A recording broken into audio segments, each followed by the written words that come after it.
The rain fell sideways across Seattle's industrial waterfront, driven by winds that howled through the gaps between hangars like ghosts searching for something they'd lost. Marcus Webb pushed his mop across the polished concrete floor of Titan Aerospace Technologies' main testing facility, watching water from his bucket swirl around the wheels of his cleaning cart in patterns that reminded him of contrails at altitude, thin white lines that marked where something had been but was no longer. The hangar stretched 300 feet from the employee entrance to the observation deck, where executives gathered to discuss matters that janitors weren't supposed to understand, and Marcus had learned over 6 months of employment that the distance between those 2 points was measured in more than just feet and inches. The Phoenix 7 prototype sat on its test rig 30 yards away, surrounded by diagnostic equipment that monitored every system from fuel pressure to structural stress tolerances. The aircraft was beautiful in the way that precision engineering was always beautiful. All mathematical certainty and aerodynamic elegance designed to fly at speeds and altitudes that would kill an unprepared pilot in seconds.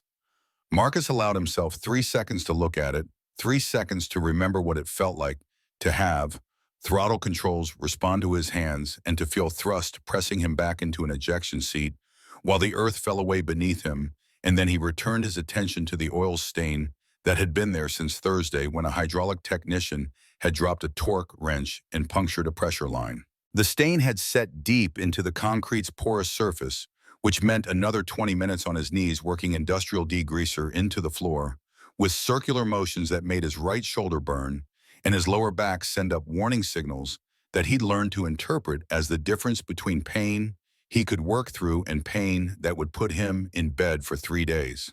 He was 35 years old but felt 50 when he moved certain ways, and there were mornings when getting out of bed required negotiating with his body about whether continuing to exist was worth the effort required to remain upright. Above his head, the steel catwalk that connected the administrative wing to the observation deck rang with footsteps that had the sharp percussive quality of expensive heels crossing metal grating. Marcus didn't need to look up to know that Diana Chambers was approaching because he'd learned to recognize the particular rhythm of her walk over the past 6 months, a cadence that suggested someone who moved through the world expecting obstacles to remove themselves from her path rather than requiring her to navigate around them.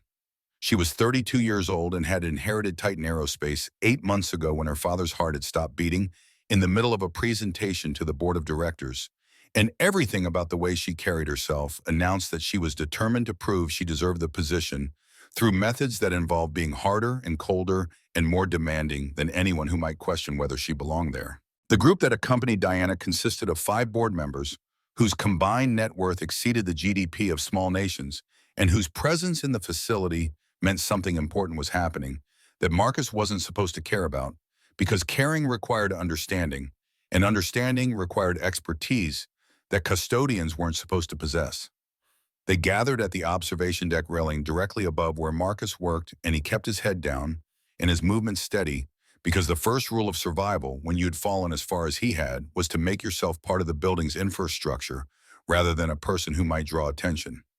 Diana's voice carried through the hangar's industrial acoustics with the kind of crisp authority that came from expensive education and the certainty that the world would listen if you spoke with sufficient confidence. She was describing the Phoenix 7's capabilities to the board members, touching on thrust-to-weight ratios and fuel efficiency parameters, and the competitive advantages that Titan Aerospace maintained over Boeing and Lockheed Martin in the specialized market of experimental military propulsion systems. Marcus had heard variations of this presentation during late-night cleaning shifts, when Diana thought she was alone in her office rehearsing her lines to an audience of empty chairs and her own reflection in windows that overlooked Puget Sound. One of the board members interrupted with a question about the Phoenix 7's operational ceiling, and Diana's response was immediate and technically precise in a way that told Marcus she'd memorized not just the specifications, but the engineering principles underlying them. She was competent. He'd give her that much, but competence delivered with the kind of aggressive confidence she wielded tended to create brittleness rather than strength. And brittleness meant you shattered instead of bending when the inevitable stress came. Then Diana made the mistake that Marcus had learned to anticipate, because people in positions of power often couldn't resist the temptation to establish dominance through the humiliation of someone who couldn't fight back without risking everything they had left to lose. She glanced down at Marcus, just a flicker of her eyes toward the man kneeling on concrete below her, and something in that glance triggered a response that transformed her technical briefing into a performance that required a victim. Her voice shifted registers, dropping the precision and adopting a tone designed to carry to everyone in the hangar. With crystal clarity, jets aren't built by people who only know how to push mops. This is a place for engineers, not custodians, dreaming above their station. Laughter erupted from the board members around her, and the sound echoed through the hangar, with the particular quality of men who were relieved to have someone else become the target of mockery, so they didn't have to worry about being targets themselves. Marcus kept scrubbing the oil stain, his movements unchanged, but his eyes lifted involuntarily toward the Phoenix 7 behind its safety glass.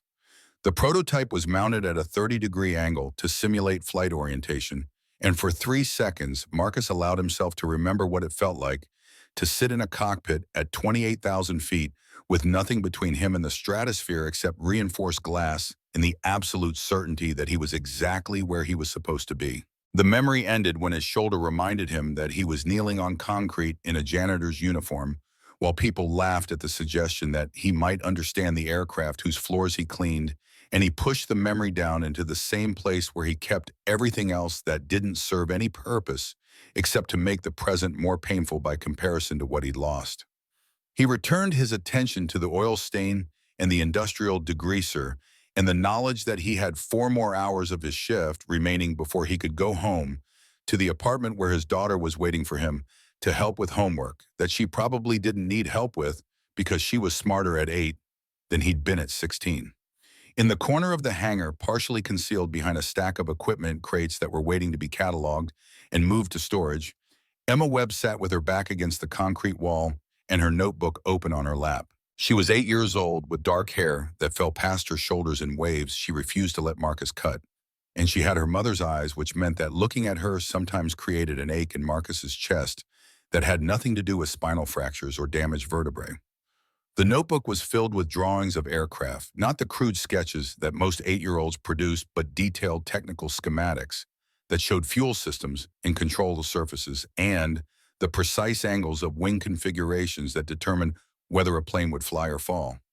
She'd been drawing these pictures since she was 5, back when Marcus had still been trying to convince himself that working as a janitor at an aerospace company was somehow noble because it meant Emma could grow up breathing the same air as the machines that touched the sky. That rationalization had worn thin over the months, especially on days like today, when Diana Chambers used him as a prop in whatever performance she was giving for the board members who held her future in their hands. Emma had heard the insult clearly despite being 40 feet away, and her small hands clenched around her pencil, hard enough that the graphite point snapped with a sound that Marcus heard even through the industrial noise of the hangar. She didn't understand why adults were so cruel to each other, why they measured worth by job titles and office locations, instead of by whether someone kept their promises or stayed awake at night worrying about the people they loved.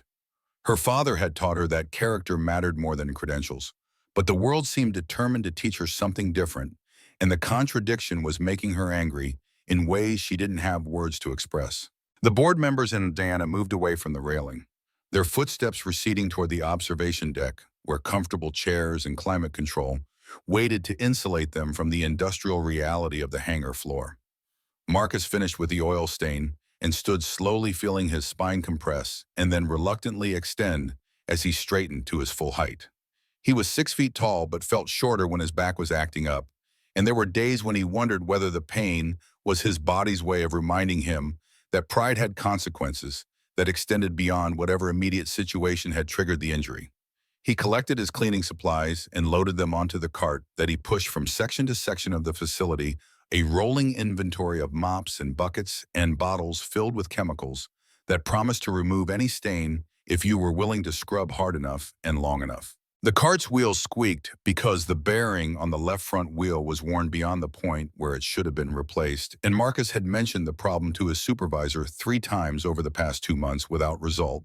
because replacement parts for custodial equipment apparently weren't budget priorities when the company was spending hundreds of millions of dollars developing aircraft that could fly at speeds approaching Mach 2.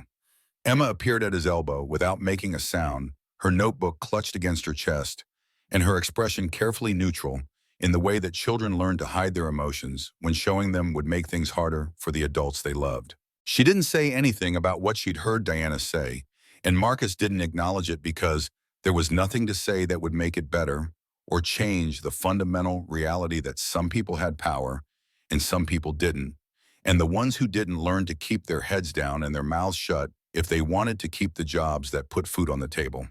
They walked together toward the service elevator that would take them down to the basement level, where Marcus's locker was located and where they could retrieve their coats before heading home through the Seattle rain that had been falling steadily since noon. The elevator was old enough that its mechanical components made grinding noises that suggested deferred maintenance, and the fluorescent lights inside flickered in patterns that meant the ballast was failing. Marcus made a mental note to mention the lighting problem to the facility's manager, even though he knew from experience that problems in the service areas took months to address because the company's resources were allocated toward things that visitors and clients would see rather than things that only custodians and maintenance workers used. The ride down took 40 seconds and neither of them spoke because they'd learned that sometimes silence was easier than trying to find words that could carry the weight of everything they weren't saying. When the elevator doors opened onto the basement level,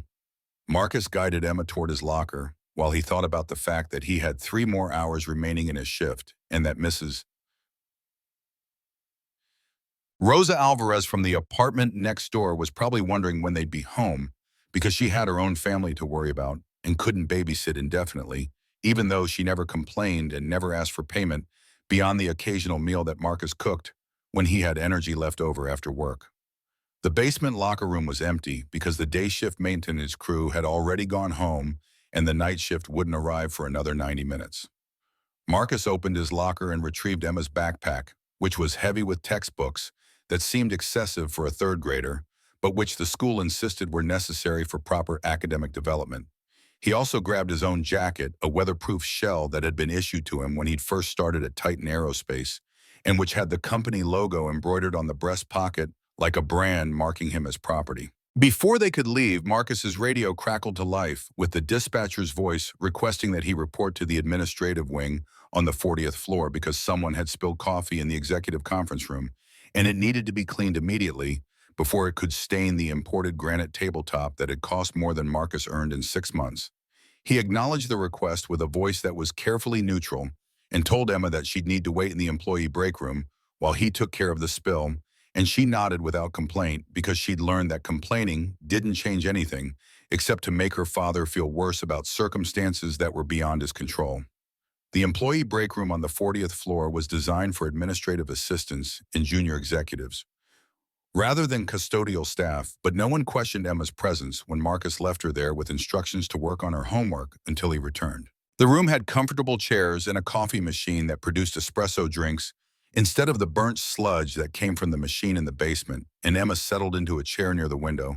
with her notebook open and her pencil moving across the page in precise strokes that suggested she was working on something more complex than elementary school homework. Marcus left her there and walked down the hallway toward the executive conference room, where the coffee spill turned out to be significant enough that it had soaked into the grout between granite tiles and would require specialized cleaning solution to remove without damaging the stone's finish. He retrieved the necessary supplies from his cart and began the careful process of treating the stain, working on his hands and knees while executives walked past him without acknowledgement because he was part of the building's infrastructure rather than a person who merited recognition or courtesy. 40 minutes passed before the granite was clean enough to satisfy the standards that the company expected for spaces where important decisions were made, and when Marcus returned to the break room to collect Emma, he found that she'd been joined by Frank Morrison, the chief engineer who'd worked at Titan Aerospace for longer than Marcus had been alive. Frank was 65 years old with white hair and a pronounced limp from a helicopter crash in Vietnam that had cost him his left hand and left him with a prosthetic that he'd learned to use with such skill that most people didn't notice it until they saw him manipulating tools with precision that seemed impossible without full dexterity. Frank was looking at Emma's notebook with an expression that combined surprise with something that might have been recognition, and Marcus paused in the doorway because interrupting seemed wrong, when Frank was clearly seeing something in Emma's drawing that had captured his attention. The drawing showed a modification to the Phoenix 7's fuel delivery system, with annotations in Emma's careful handwriting that explained how repositioning the secondary fuel pump would reduce pressure fluctuations during high-G maneuvers by 6%, based on calculations she'd extrapolated from conversations she'd overheard between engineers. The analysis was sophisticated enough that Marcus recognized it as something that would normally come from someone with an advanced degree in aerospace engineering, rather than from an 8-year-old with a mechanical pencil and too much time spent listening to technical discussions she wasn't supposed to understand. Frank's eyes moved from the notebook to Marcus's face, and there was a question there that Marcus couldn't answer without revealing things he'd spent 6 months keeping hidden behind the careful anonymity of a job title that announced he was someone who cleaned rather than someone who understood. Marcus cleared his throat to announce his presence, and Frank looked up with the kind of expression that suggested he'd just confirmed a suspicion he'd been developing. Emma closed her notebook quickly and slid it into her backpack, and Frank smiled at her with genuine warmth rather than the condescending patience that adults often use with children. "You have a remarkable gift for seeing patterns, Emma. That fuel pump redesign you sketched would actually improve system efficiency in exactly the way you described. Have you considered studying aerospace engineering when you're older?" Emma's face flushed with pleasure at the compliment, and she nodded enthusiastically before glancing at Marcus to see whether he approved of her engaging in this conversation. Marcus gave her a small nod, and Emma's voice was quiet when she responded. "I want to design jets like my mom wanted to help people. She said understanding how things work is important if you want to fix them when they're broken." Frank's expression softened with something that looked like compassion, and he told Emma that her mother sounded like a wise woman and that if Emma kept practicing her skills, she'd likely grow up to design aircraft that would change the world. The compliment made Emma smile in a way that Marcus hadn't seen in weeks, and he felt something twist in his chest because his daughter deserved to hear praise from people who understood what she was capable of achieving. But most people never looked closely enough to see beyond the surface of a child who spent her afternoons in aerospace facility break rooms while her father mopped floors. They left the 40th floor and made their way to Marcus's truck in the parking lot, running through rain that had intensified to the point where the windshield wipers could barely keep up with the deluge. The truck was 14 years old with rust around the wheel wells and a passenger door that required slamming twice before the latch would catch, but the engine was reliable and the heater worked, and Marcus had learned that reliable transportation mattered more than aesthetics when you were living paycheck to paycheck and couldn't afford unexpected repair bills. The drive home took 30 minutes through Seattle traffic that was heavy with commuters heading north toward the suburbs where housing was more affordable and schools were better funded, and children didn't have to spend their afternoons waiting in break rooms while their parents cleaned floors.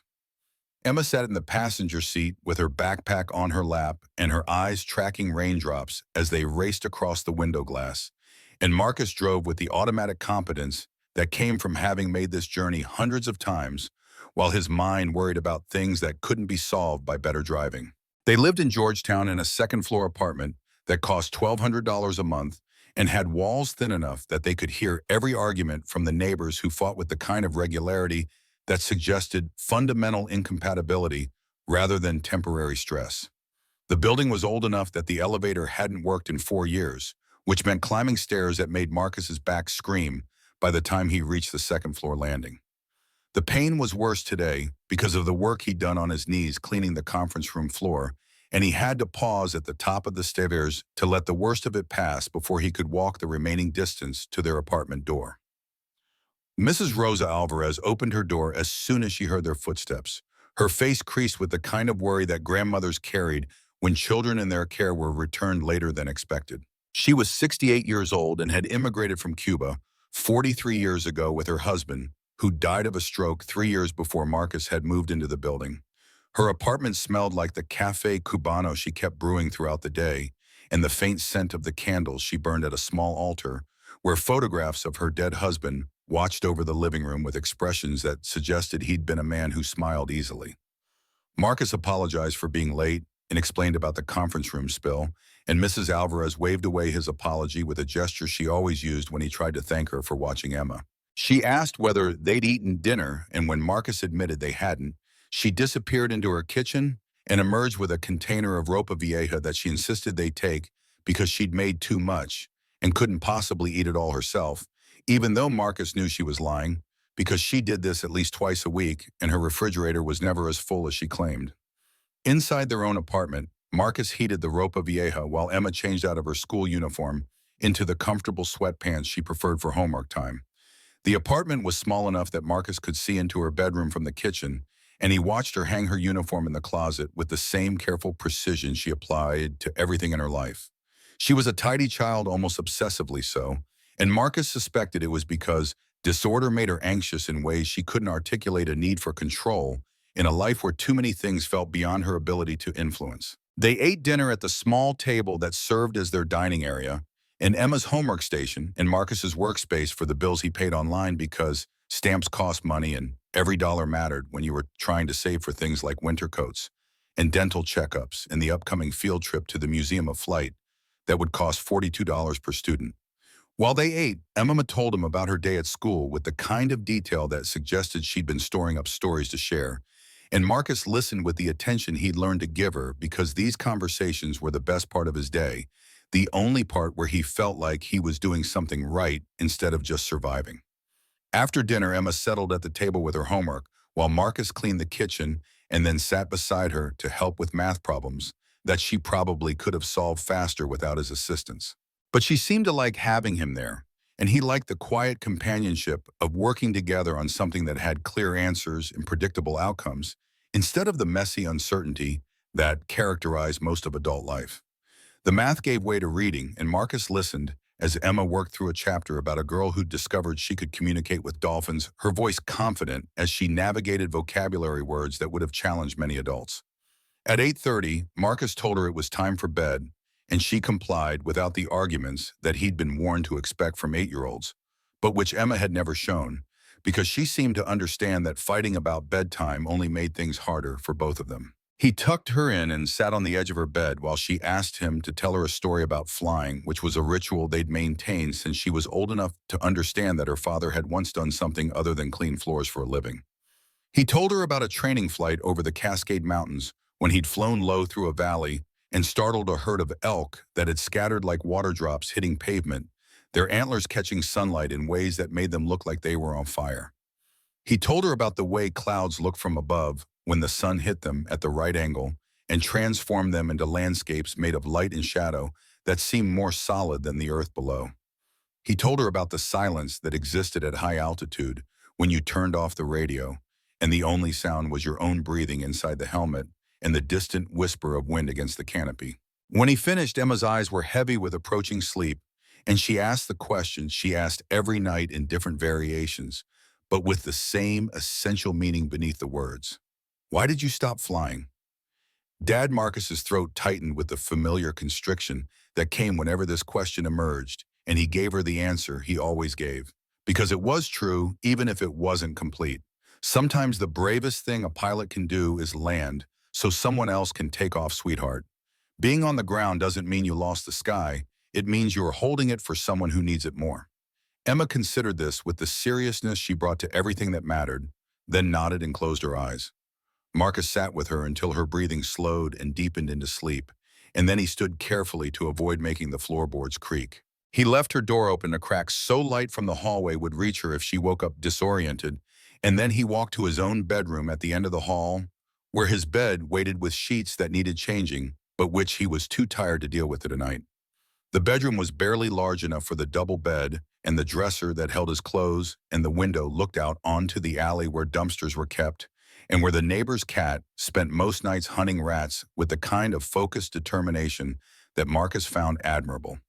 He sat on the edge of the bed and rolled up the right sleeve of his shirt slowly, as if the fabric might burn him if he moved too quickly, exposing the tattoo that covered his forearm from wrist to elbow and ink that had faded slightly over the 14 years since he'd gotten it, but which was still clear enough that anyone with military experience would recognize what it represented. The design was intricate and deliberate, a pair of steel falcon wings that curved upward as if caught in the moment of flight, rendered with enough detail that you could see individual feathers and the way they overlapped to create aerodynamic surfaces. Beneath the wings was an inscription in Latin that most people wouldn't recognize unless they'd served in very specific units of the United States Air Force or had studied enough classical languages to translate on site. Fortis fortuna eduvet. Fortune favors the bold, or more accurately, fortune favors the brave, because there was a distinction between boldness and bravery that most people didn't understand. Boldness was acting without fear, while bravery was acting despite it, and the difference mattered in ways that determined whether you survived situations that should have killed you. Below the inscription were four names rendered in smaller script, but still clearly legible: Martinez, Kim Washington, Santos. Four Marines who died during an operation in Afghanistan in 2018 while providing ground cover for a civilian extraction that had gone wrong in ways that classified after-action reports could describe, but which no amount of documentation could adequately convey to someone who hadn't been there. Marcus had survived that operation, and they hadn't, and the guilt of that survival was a weight he'd carried for 6 years without finding any way to set it down or distribute it among people who might help him bear it. The tattoo was both memorial and reminder, both honor and penance, and Marcus hadn't looked at it deliberately in months, because looking at it meant confronting everything it represented: the men who'd died the missions that couldn't be acknowledged, the career that had ended on a rocky outcrop in hostile territory, when his spine had shattered against stone, and his flying days had ended in the same instant that his survival had been guaranteed. He stared at the tattoo now, and thought about the men whose names were engraved on a memorial wall at a military base in Arizona, a wall he'd never visited because seeing those names carved into stone would make their deaths feel more permanent than they already did. Corporal David Martinez had been 21 years old and engaged to a girl from Texas who'd sent him letters that smelled like vanilla. Lance Corporal Ryan Kim had been 19 and had talked constantly about the restaurant his family owned in Los Angeles and how he was going to expand it into a chain when his service was complete. PFC Anthony Washington had been 18 and had lied about his age to enlist because he'd wanted to escape a father who drank too much in a neighborhood where young men disappeared into gangs or prisons with the kind of inevitability that made military service look like salvation. Sergeant Miguel Santos had been 27 and had a daughter Emma's age now, and Marcus had promised him during those last moments when they'd both known that rescue wasn't going to arrive in time that he'd make sure Santos's daughter knew her father had died doing something that mattered. But Marcus had never followed through on that promise because following through would have required revealing things that were classified at levels that made revelation legally impossible and practically dangerous. And so Santos's daughter had grown up thinking her father had died in a training accident, rather than knowing that he'd died protecting people who would never know his name or understand what he'd sacrificed. The failure to honor that promise was one of several that Marcus carried with him, and there were nights when the weight of them felt like it might crush whatever was left of the person he'd been before everything had fallen apart. Marcus pulled down his sleeve and stood his back, protesting the movement, with the grinding sensation that meant his L2 and L3 vertebrae were rubbing against each other in ways that bones weren't designed to tolerate. He walked to the bathroom and opened the medicine cabinet where he kept the ibuprofen and the prescription muscle relaxers that a VA doctor had given him 3 years ago, with instructions to take one at bedtime as needed for pain management. The prescription bottle was nearly empty because refills required appointments that Marcus couldn't afford to take time off work to attend, and the VA clinic was on the other side of Seattle in a neighborhood that required 2 bus transfers to reach. He took 3 ibuprofen instead of the muscle relaxer because he needed to be alert enough to wake up if Emma called for him during the night, and then he returned to his bedroom and lay down on top of the covers because undressing required energy he didn't have. Sleep came slowly and brought with it dreams that were fragments of memories rearranged into sequences that didn't make narrative sense, but which carried emotional weight that woke him multiple times before dawn, with his heart racing and his sheets soaked with sweat. He dreamed about Sarah and about the way her hair had smelled like jasmine when she leaned close to examine a patient's chart, and about the way she'd laughed at his terrible jokes even when they weren't funny, because she'd understood that laughter was sometimes the only defense against the darkness that accumulated from working with people who were broken in ways that couldn't always be fixed.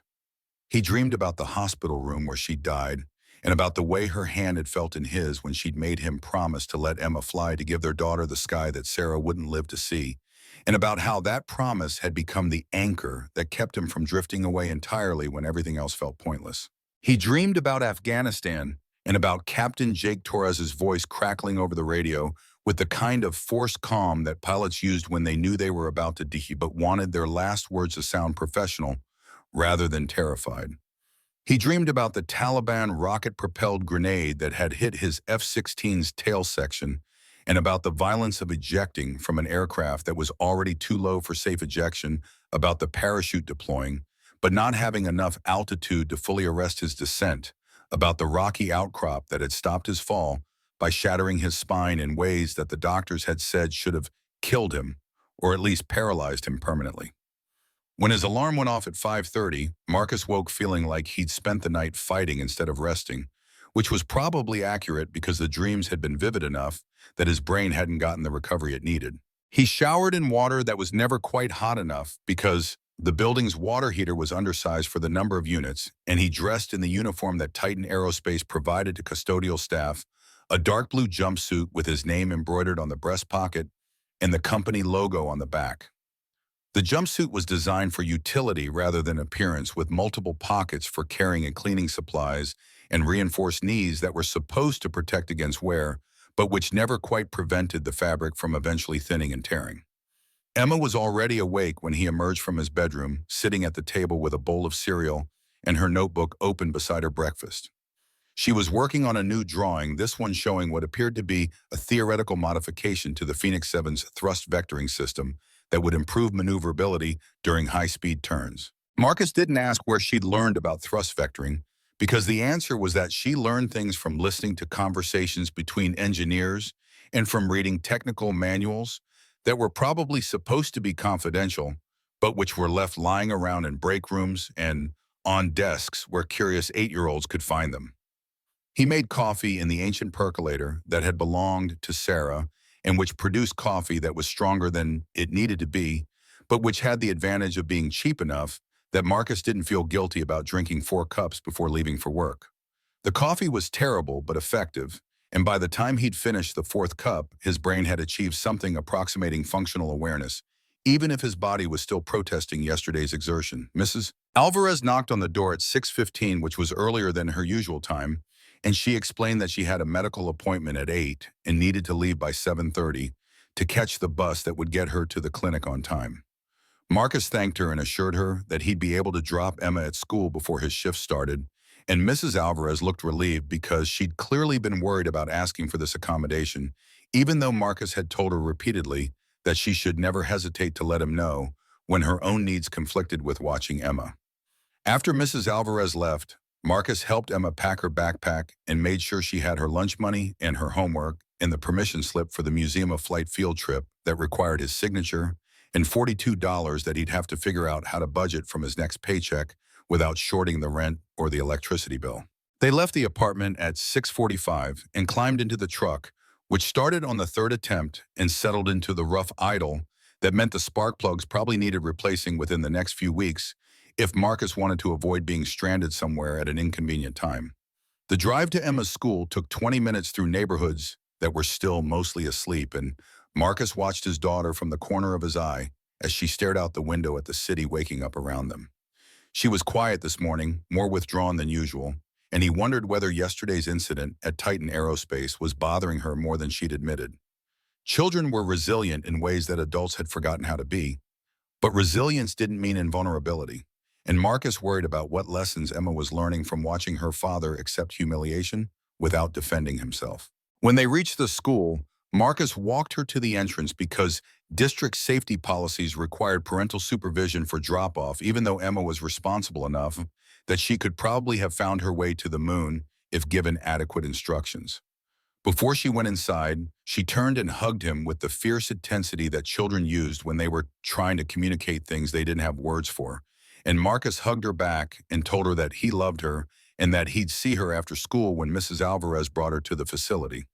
The drive from the school to Titan Aerospace took another 25 minutes, and Marcus used the time to prepare himself mentally for 8 hours of work that would involve mopping floors and cleaning bathrooms, and emptying trash cans filled with the detritus of people whose daily routines included things like catered lunches and afternoon espresso, drinks from the machine in the executive break room. He'd learned not to resent the disparity between his life and theirs, because resentment was exhausting and didn't change anything except to make the work feel more degrading than it already was. But some mornings it was harder than others to maintain the emotional distance that made the job bearable. He parked in the section of the lot designated for maintenance and custodial staff and walked through light rain that had started falling just as he'd pulled into the space.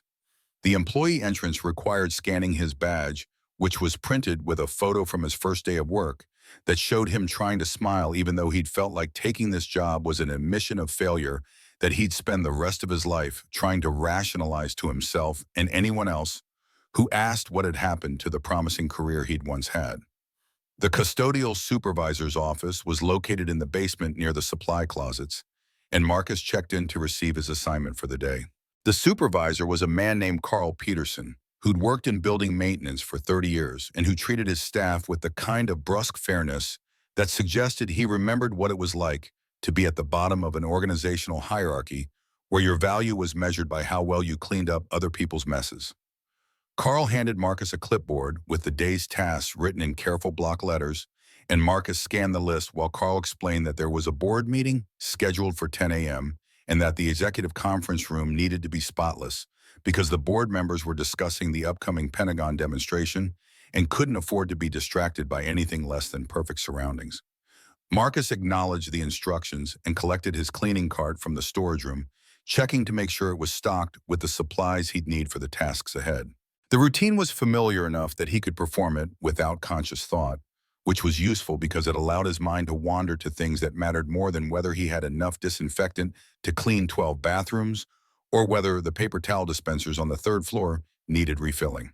He thought about Emma and about whether $42 for a field trip was an expense he could justify when his truck needed brake work, and the rent was due in 2 weeks, and the electricity bill had been higher than usual last month because Seattle had experienced an unusual cold snap that had required running the space heater in Emma's bedroom so she wouldn't wake up shivering. He thought about Sarah and about the promise he'd made to let Emma fly, and he wondered whether working at an aerospace company where she could breathe the same air as the machines counted as keeping that promise, or whether it was just another rationalization for a life that had gotten so far off course that he couldn't remember what the original trajectory had looked like. The morning passed in a blur of repetitive tasks that required physical effort but minimal mental engagement. Marcus cleaned 4 conference rooms and 3 executive bathrooms and mopped the hallway that connected the administrative wing to the engineering section, where the real work of aircraft design happened behind doors that required security clearances Marcus didn't have and probably never would. He emptied trash cans and replaced paper towels in dispensers and scrubbed the break room sink until the stainless steel gleamed under fluorescent lights that made everything look slightly sickly. At 11:30, he took his lunch break in the basement cafeteria that served the maintenance and production staff. The cafeteria was crowded and loud and smelled like industrial pizza and overcooked vegetables, but the food was subsidized by the company and cost less than bringing lunch from home would have cost once you factored in the time and energy required to prepare it. Marcus bought a slice of pizza and a cup of coffee and found an empty table near the window that looked out onto the loading dock, where trucks were being loaded with crates destined for military installations, whose locations couldn't be disclosed for security reasons. He was halfway through the pizza when Frank Morrison appeared with his own tray and asked if the seat across from Marcus was available. Marcus shook his head to indicate the seat was free, and Frank sat with the careful movements of someone whose body reminded him daily that he was no longer young, despite his mind's insistence that age was a state of mind rather than a physical condition. They ate in comfortable silence for several minutes before Frank spoke, and when he did, his voice carried the weight of someone who'd been thinking carefully about what he wanted to say. "Your daughter has quite a talent for engineering. That drawing she was working on yesterday showed a level of spatial reasoning and systems thinking that most people don't develop until graduate school if they develop it at all. Where did she learn to think like that?" Marcus swallowed his bite of pizza and considered how to respond without revealing too much about Emma's unconventional education, which consisted primarily of her teaching herself from resources she wasn't technically supposed to have access to, but which Marcus had stopped trying to restrict, because limiting her intellectual curiosity felt like betraying the promise he'd made to Sarah about letting Emma fly. She likes airplanes, spends a lot of time drawing them and trying to figure out how they work. Her mother was a nurse, and she taught Emma that understanding how things work is important if you want to help them when they are broken. I think Emma applies that philosophy to machines the same way her mother applied it to people. Frank absorbed this information with the thoughtful expression of someone who was filing it away for later consideration, and then he changed the subject to the Phoenix 7 demonstration that was scheduled for Monday morning. The Pentagon had sent advanced specifications for what they wanted to see during the demonstration, and the engineering team was working 12-hour days trying to ensure that every system performed flawlessly during the 90 seconds that would determine whether Titan Aerospace received a contract worth $900 million over 5 years, or whether they lost it to Boeing or Lockheed Martin and had to lay off a third of their workforce to remain financially viable. Marcus listened to Frank describe the technical challenges that the engineering team was working to resolve before Monday's demonstration, and he filed away the details even though he had no professional reason to care about fuel efficiency ratios or combustion chamber pressure fluctuations or any of the other variables that determine whether an aircraft engine would perform as designed or fail catastrophically during operation. But old habits were hard to break, and his brain still processed technical information with the automatic competence that came from years of training in systems that could kill you if you didn't understand them completely and maintain that understanding even when you were exhausted or terrified, or both simultaneously. After lunch, Marcus returned to his cleaning duties and spent the afternoon working his way through the task list that Carl had given him. By 3 p.m., when the board meeting was scheduled to conclude, the executive conference room was spotless, and Marcus had moved to the hangar level where the Phoenix 7 was undergoing pre-demonstration checks. He was mopping near the prototype when he overheard two engineers discussing a problem they discovered during that morning's test run. The younger engineer, a man named Kyle Brennan, who looked like he hadn't slept in days, was saying something about pressure fluctuations in the fuel delivery system that exceeded normal parameters by 14% during high RPM operation. The senior engineer, a woman Marcus recognized as Dr. Karen Foster, was reviewing data on a tablet and looking increasingly concerned as she scrolled through diagnostic readouts that apparently confirmed Kyle's assessment. Marcus kept mopping, but his attention was locked on their conversation because pressure fluctuations of that magnitude in a fuel delivery system weren't just concerning, they were harbingers of catastrophic failure if the underlying cause wasn't identified and corrected before the system was subjected to sustained high-power operation. He'd seen this exact failure mode before in a different aircraft during a different life, and he knew without looking at their diagnostic data more closely that they were dealing with thermal degradation in the secondary fuel regulator valve that would cause complete seal failure at maximum thrust. The engineers debated the problem for another 10 minutes without reaching consensus about its severity or its cause, and Marcus wrestled with the decision about whether to speak up and risk exposing expertise that custodians weren't supposed to possess, or whether to stay silent and let them discover the problem on their own when the valve failed during testing, and they had to explain to Diana Chambers why the demonstration was being delayed. The decision was complicated by the fact that speaking up would inevitably lead to questions about how he knew what he knew, and those questions would lead to revelations that would change everything about the carefully constructed anonymity he'd maintained for 6 months. But then he thought about the test pilot who'd be sitting in that cockpit on Monday morning when the Phoenix 7 was brought up to maximum thrust, and he thought about Torres's voice over the radio during those last moments before the ejection, and he thought about the 4 Marines whose names were tattooed on his forearm, and he made the decision that his conscience wouldn't let him avoid regardless of what consequences it might bring.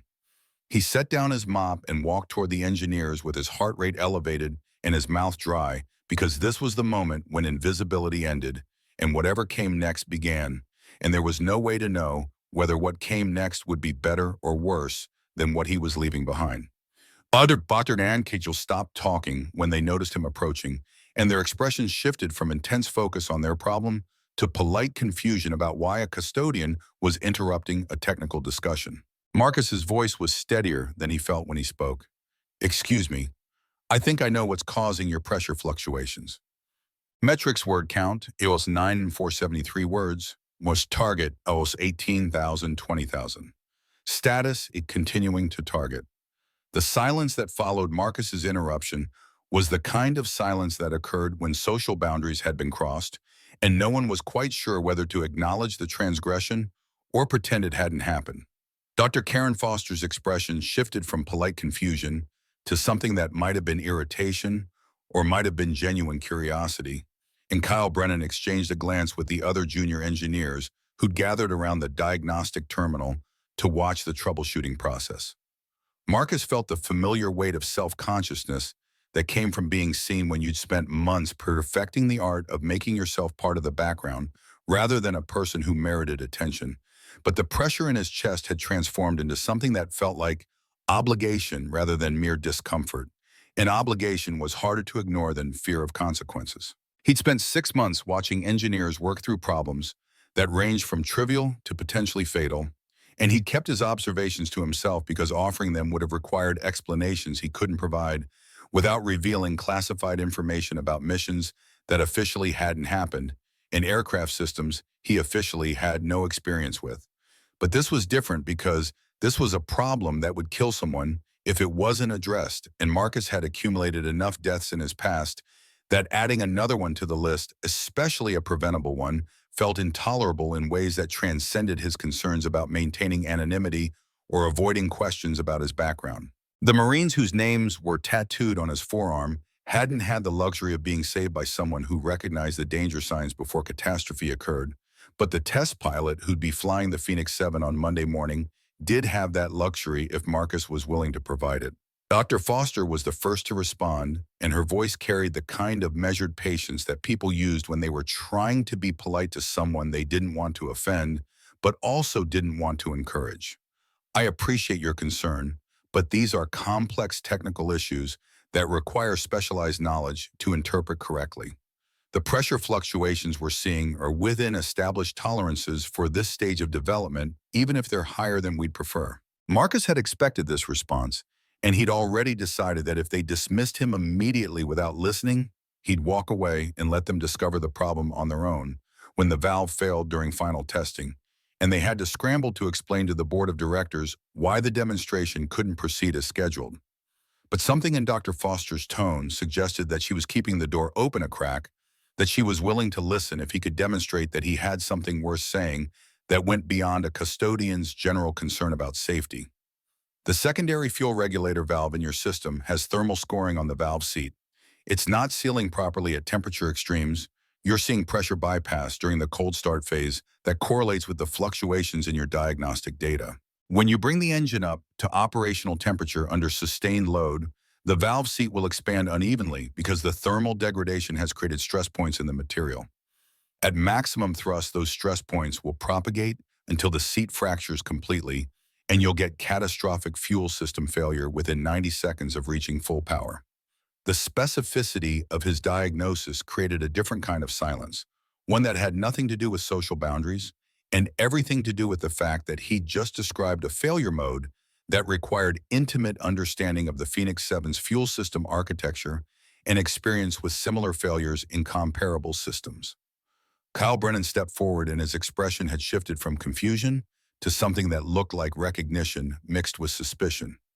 How do you know that the valve assembly is buried 3 layers deep in the fuel control system? You can't see it from outside the housing, and we haven't disassembled it for inspection yet. The only way you could diagnose thermal scoring would be from experience with similar failures or from detailed analysis of the pressure data patterns. Marcus had known this question was coming, and he'd prepared an answer that was technically true even if it wasn't complete in ways that would satisfy prolonged scrutiny. I've worked on aircraft engines before in previous employment. Different platforms, but the principles are the same across most turbine-based propulsion systems.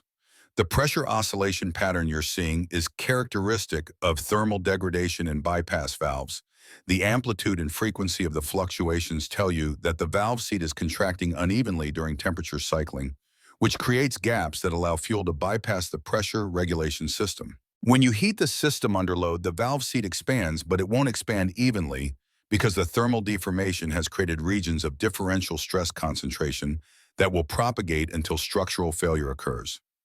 Dr. Foster's eyes had narrowed during this explanation, and Marcus could see her running through the logic of what he was describing and finding that it matched the evidence they'd collected from the diagnostic systems. She turned to one of the technicians standing nearby and told him to pull the complete diagnostic data from the last 5 test runs and to overlay them with thermal imaging data if they had it available. The technician nodded and moved toward the computer terminal that controlled the diagnostic systems, and Dr. Foster returned her attention to Marcus with an expression that had shifted from polite patience to professional assessment. What's your background? Where did you work on aircraft engines previously? The question was direct and reasonable, and Marcus recognized it as the inevitable next step in a conversation that was rapidly moving away from the safe anonymity he'd maintained for 6 months. He chose his words carefully, offering information that was verifiable through public records without being revelatory about the classified operations that had defined his military career. I have a degree in aerospace engineering from the University of Washington. After graduation, I worked on military aircraft for approximately 10 years before transitioning to other employment due to medical circumstances. The phrase military aircraft was deliberately vague in ways that could encompass everything from maintenance technician to test pilot, and transitioning to other employment was a euphemism that covered 5 years of physical rehabilitation and emotional reconstruction, and the gradual acceptance that some doors close permanently regardless of how much you wanted them to remain open. But it was enough to establish that he had relevant credentials even if he wasn't providing details about what those credentials were or why someone with them was working as a custodian instead of in a role that used his education and experience. Dr. Foster absorbed this information with a slight nod that suggested she was making calculations about whether to pursue the obvious questions or whether to focus on the immediate problem that threatened to derail Monday's demonstration. She chose the immediate problem, which was what Marcus had hoped she would do, because focusing on technical issues rather than personal history meant he could maintain some degree of control over what information got revealed. If you're correct about the thermal degradation, we need to disassemble the valve assembly and inspect it directly. That's going to take at least 6 hours of work, and if we find a problem that requires replacement parts, we might not be able to meet Monday's demonstration schedule. Are you confident enough in your assessment to recommend that we undertake that level of investigation based on diagnostic data interpretation? The question was a test of multiple things simultaneously: his technical confidence, his willingness to stake his credibility on an assessment that might be wrong, and his understanding that being right or wrong would have consequences that extended beyond this single interaction. Marcus met her eyes and held them while he considered how to answer in a way that acknowledged the stakes without retreating from the position he'd taken. I'm confident enough that I'd refuse to fly in any aircraft powered by that engine until the valve has been inspected and either cleared or replaced. The failure mode I'm describing doesn't show up during low-power testing because the thermal stresses aren't sufficient to propagate the cracks in the valve seat material. But at maximum thrust with sustained operation, you're looking at complete fuel system failure that will result in engine fire at best and catastrophic explosion at worst, depending on how the failure propagates through the surrounding systems. Dr. Foster held his gaze for another 3 seconds, and Marcus could see her weighing his certainty against the disruption that acting on his assessment would create in an already compressed timeline. Then she turned to the technician at the diagnostic terminal and asked whether the data was ready for review, and the technician called back that he'd compiled the last 5 test runs with thermal overlay, and that the data was displayed on the main screen. Dr. Foster moved to look at the screen, and Marcus followed because he'd already crossed the line that separated observer from participant, and there was no point in pretending otherwise. The screen showed 5 overlaid graphs that tracked pressure fluctuations across different operational phases during the recent test runs, and the pattern was exactly what Marcus had described: oscillations that were most pronounced during cold start phases and that decreased as the engine warmed but never completely disappeared, even at steady state operation. The thermal overlay showed corresponding temperature variations in the valve housing that correlated with the pressure fluctuations in ways that confirmed fuel was bypassing the regulator during specific phases of the thermal cycle. Dr. Foster studied the graphs for nearly 2 minutes without speaking, and Marcus could see her running through alternative explanations in her mind and finding that none of them fit the data as well as the hypothesis he'd presented. When she finally spoke, her voice had shifted from professional skepticism to something that approached respect tinged with curiosity about who this custodian actually was beneath the job title that suggested he should know nothing about aircraft propulsion systems. You're right, the correlation between thermal cycling and pressure fluctuation is exactly what you'd expect from valve seat degradation. We need to inspect the assembly immediately, and if we find scoring that exceeds tolerance specifications, we'll need to order a replacement valve from the manufacturer and postpone the demonstration until we can install and test it properly.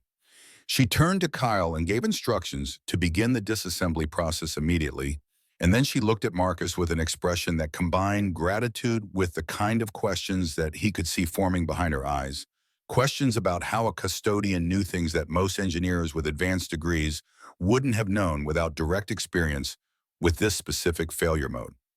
Thank you for bringing this to our attention. If the valve had failed during the demonstration in front of Pentagon officials, we would have lost not just the contract, but potentially any chance of competing for future military contracts, because catastrophic failures during demonstrations tend to end companies in this industry. I don't know what your current role is here or why you're working in custodial services instead of engineering, but you just saved this project and possibly saved someone's life.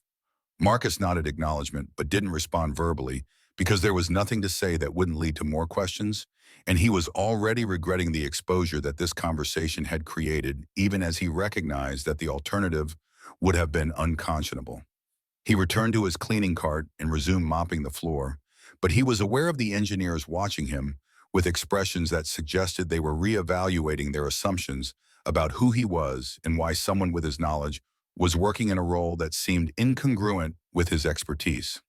Frank Morrison had been standing near the back of the group of engineers, and he approached Marcus after the others had returned to their work on disassembling the valve assembly. His face was thoughtful in a way that suggested he'd just had multiple suspicions confirmed simultaneously, and his eyes held the kind of knowing look that came from decades of experience, recognizing when people were hiding significant parts of their history. That was quite a diagnosis. Most people wouldn't be able to identify thermal scoring in a valve seat without taking the assembly apart and examining it under magnification.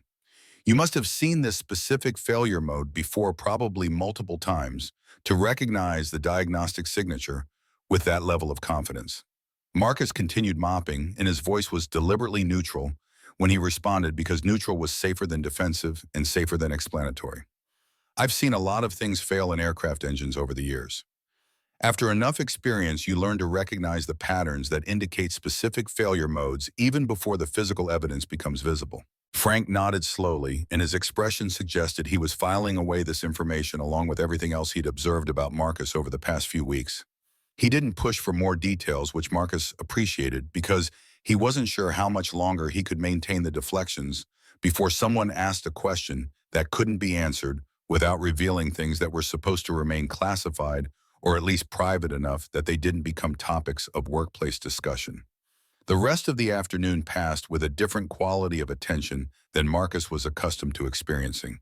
Engineers who'd previously walked past him without acknowledgement now nodded when they saw him, and several of them stopped to thank him for identifying the valve problem before it could cause catastrophic failure during testing or demonstration. The attention made Marcus uncomfortable because attention led to curiosity, and curiosity led to questions, and questions led to revelations that had consequences he couldn't predict or control, but he accepted the thanks with brief nods and returned to his cleaning duties as quickly as possible without appearing rude or dismissive. By 4 p.m., the valve assembly had been disassembled and inspected under magnification, and the results confirmed everything Marcus had predicted.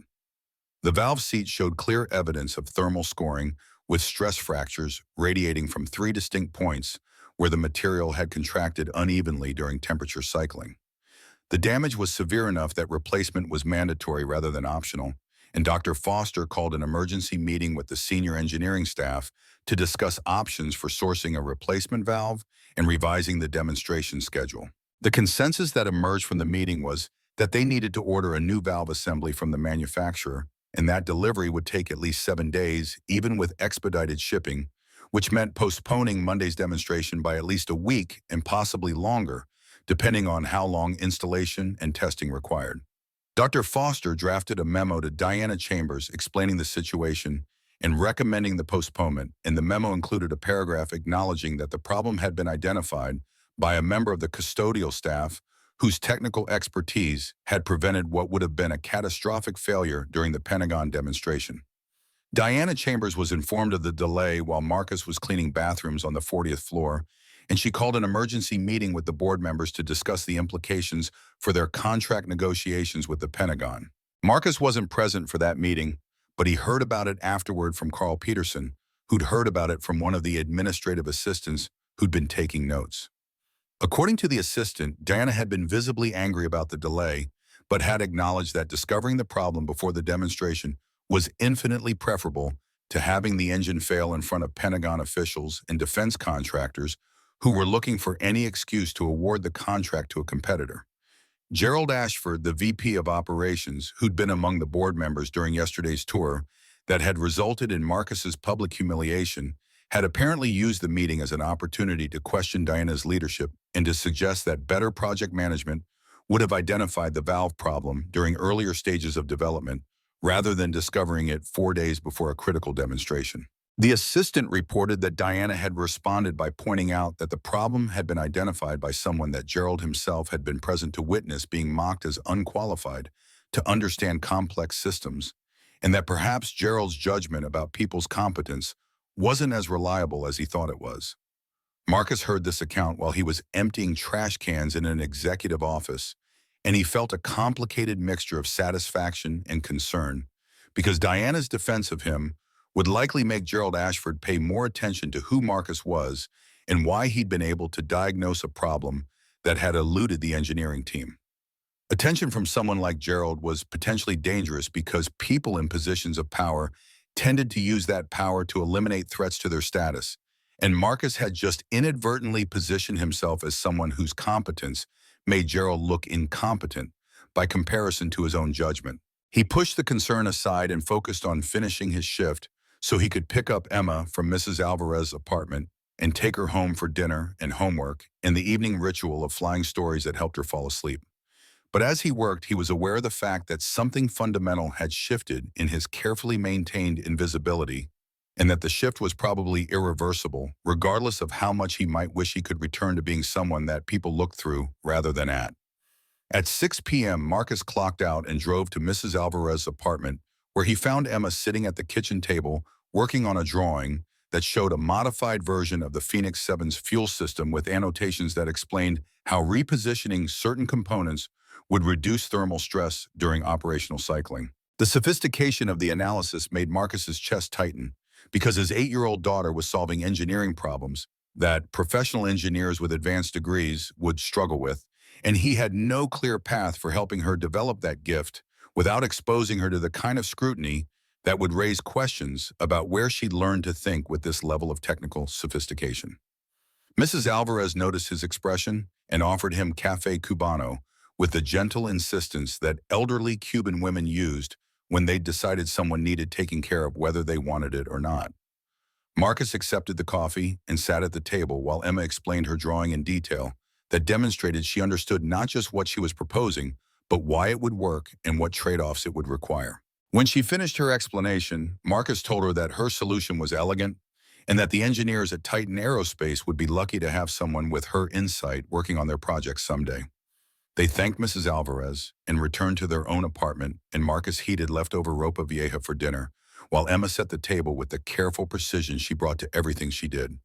They ate together while Emma told him about her day at school, and Marcus listened to stories about a science project she was working on with 2 other students, who apparently weren't contributing equally to the effort, which was frustrating Emma because she believed in fairness and couldn't understand why some people were willing to accept credit for work they hadn't done. After dinner, they worked on homework together, and then Marcus tucked Emma into bed and told her a story about a formation flight through the Grand Canyon where he and 3 other pilots had flown so close together that their wingtips were separated by less than 6 feet, and how the precision required to maintain that formation had taught him that trust was more important than skill when you were operating at the edge of what was possible, because skill could only take you so far, but trust could carry you through situations where skill alone would fail. Emma asked her usual question about why he'd stopped flying, and Marcus gave his usual answer about landing so someone else could take off. But the words felt less adequate tonight because Frank Morrison's questions and Dr. Foster's gratitude had reminded him that staying on the ground when you had expertise that could prevent harm was its own kind of failure, even if the motivations were protective rather than cowardly. When Emma was asleep, Marcus sat in his bedroom and stared at the tattoo on his forearm while he thought about the fact that Monday's demonstration had been postponed, but that the Pentagon would eventually reschedule, and that Pentagon officials might include people who would recognize him if they looked closely enough at a custodian who'd saved the demonstration by diagnosing problems that required military experience to identify. The thought created anxiety that he couldn't quite suppress because recognition would lead to questions that would lead to revelations that would change everything about the life he'd built for himself and Emma in the 6 years since his spine had shattered and his flying career had ended. He pulled down his sleeve and lay back on the bed, and he tried to convince himself that the demonstration would go smoothly when it was rescheduled and that the Pentagon officials would be focused on the Phoenix Seven's performance rather than on the custodial staff who would be working in the background, keeping the facility clean. The self-deception was thin enough that it didn't provide much comfort, but it was better than the alternative, which was acknowledging that he'd set events in motion that he couldn't control and that the consequences were going to arrive whether he was ready for them or not. Friday morning arrived with rain that had intensified overnight into the kind of sustained downpour that turned Seattle's streets into rivers and made driving hazardous for anyone whose tires were worn below the safety margin. Marcus drove Emma to school through weather that required both hands on the wheel and constant attention to the vehicles around him that were hydroplaning and skidding, despite presumably having better tires than his ancient truck. When they reached the school, he walked her to the entrance through rain that soaked them both despite their jackets, and Emma laughed at the absurdity of being this wet before 8 a.m. on a Friday morning. At Titan Aerospace, Marcus checked in with Carl Peterson and received his assignment for the day, which was lighter than usual because the engineering team was focused on the valve assembly installation that was scheduled to happen over the weekend and didn't want custodial staff working in the hangar while they were conducting precision work on the Phoenix Seven's fuel system. This meant Marcus would be spending most of his shift on the executive floors and in the administrative wing, which was generally quieter than the hangar and required less physical labor, but which also meant more exposure to people who were becoming increasingly curious about who he was beneath the custodian uniform. He collected his cleaning cart and began working through the task list, starting with the conference rooms that were scheduled to be used for meetings later in the morning. The work was routine enough that he could perform it without conscious thought, which gave his mind freedom to wander to concerns that mattered more than whether the whiteboards were clean or whether the coffee stations were fully stocked with supplies that executives considered essential for productive meetings. He thought about Emma and about whether he should encourage her interest in aerospace engineering or whether he should try to steer her toward fields that wouldn't require her to navigate the kind of institutional barriers that made careers in technical disciplines difficult for people who didn't fit expected demographic profiles. He thought about Sarah and about whether she would be proud of the way he was raising their daughter, or whether she'd be disappointed that he'd allowed himself to become invisible instead of finding ways to use his skills and experience to build something meaningful that could serve as an example for Emma about how to live with integrity despite circumstances that made integrity feel like a luxury you couldn't afford. The thoughts circled without resolution, and Marcus pushed them aside to focus on the physical work that at least had the virtue of producing visible results, even if those results were temporary and would need to be recreated tomorrow and the day after in an endless cycle of maintenance that kept buildings clean but did nothing to address the larger questions about purpose and meaning that he'd been avoiding since Sarah's death.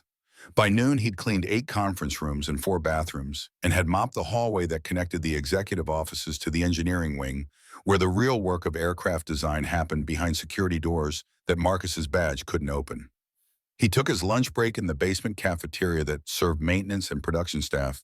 and he was halfway through a sandwich when Frank Morrison appeared with his own lunch tray and asked if he could join Marcus at the table. They ate in silence for several minutes before Frank spoke, and when he did, his voice carried the weight of someone who'd been thinking carefully about information he'd pieced together from multiple sources and who'd reached conclusions that needed to be shared despite the personal discomfort that sharing them might create. I've been doing some research about military aviation units that operated classified missions between 2008 and 2018. There isn't much publicly available information because most of it is still redacted at classification levels that prevent FOIA requests from accessing meaningful details. But I found enough breadcrumbs to piece together a general timeline of a unit called Falcon Squadron that was active during that period, conducting missions that were never officially acknowledged by the Pentagon or the Air Force. Marcus set down his sandwich and met Frank's eyes without speaking, because there was nothing to say that wouldn't confirm or deny what Frank was clearly about to articulate, and confirmation or denial would both have consequences that Marcus couldn't fully predict. Frank continued his tone conversational, despite the weight of what he was saying. According to the fragments I could find, Falcon Squadron was disbanded after a mission in Afghanistan in 2018 that resulted in multiple casualties during what was officially described as a training accident. The interesting thing about the casualty reports is that they don't include names, just the number of personnel lost, which is unusual for military records even when the operations are classified.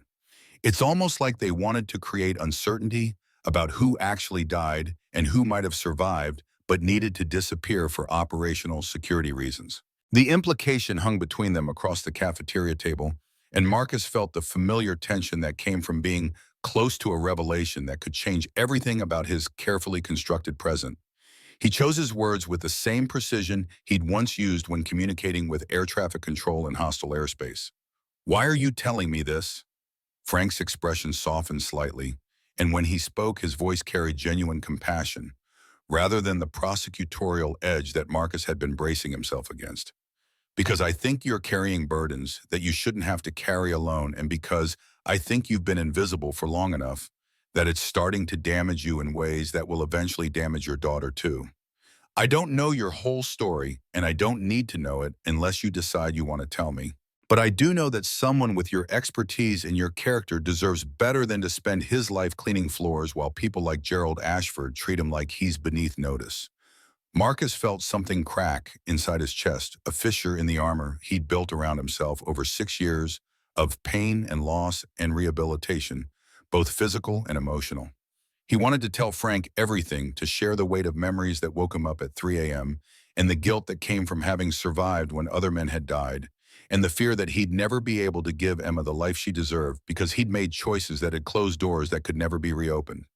But wanting to tell someone, and actually telling them, were separated by a gap that felt too wide to cross, because sharing burdens often just meant spreading pain to people who didn't deserve to carry it. So Marcus swallowed the words that wanted to emerge and gave Frank the only response he could manage without his voice breaking. "I appreciate your concern, but there are some things that are better left in the past where they belong."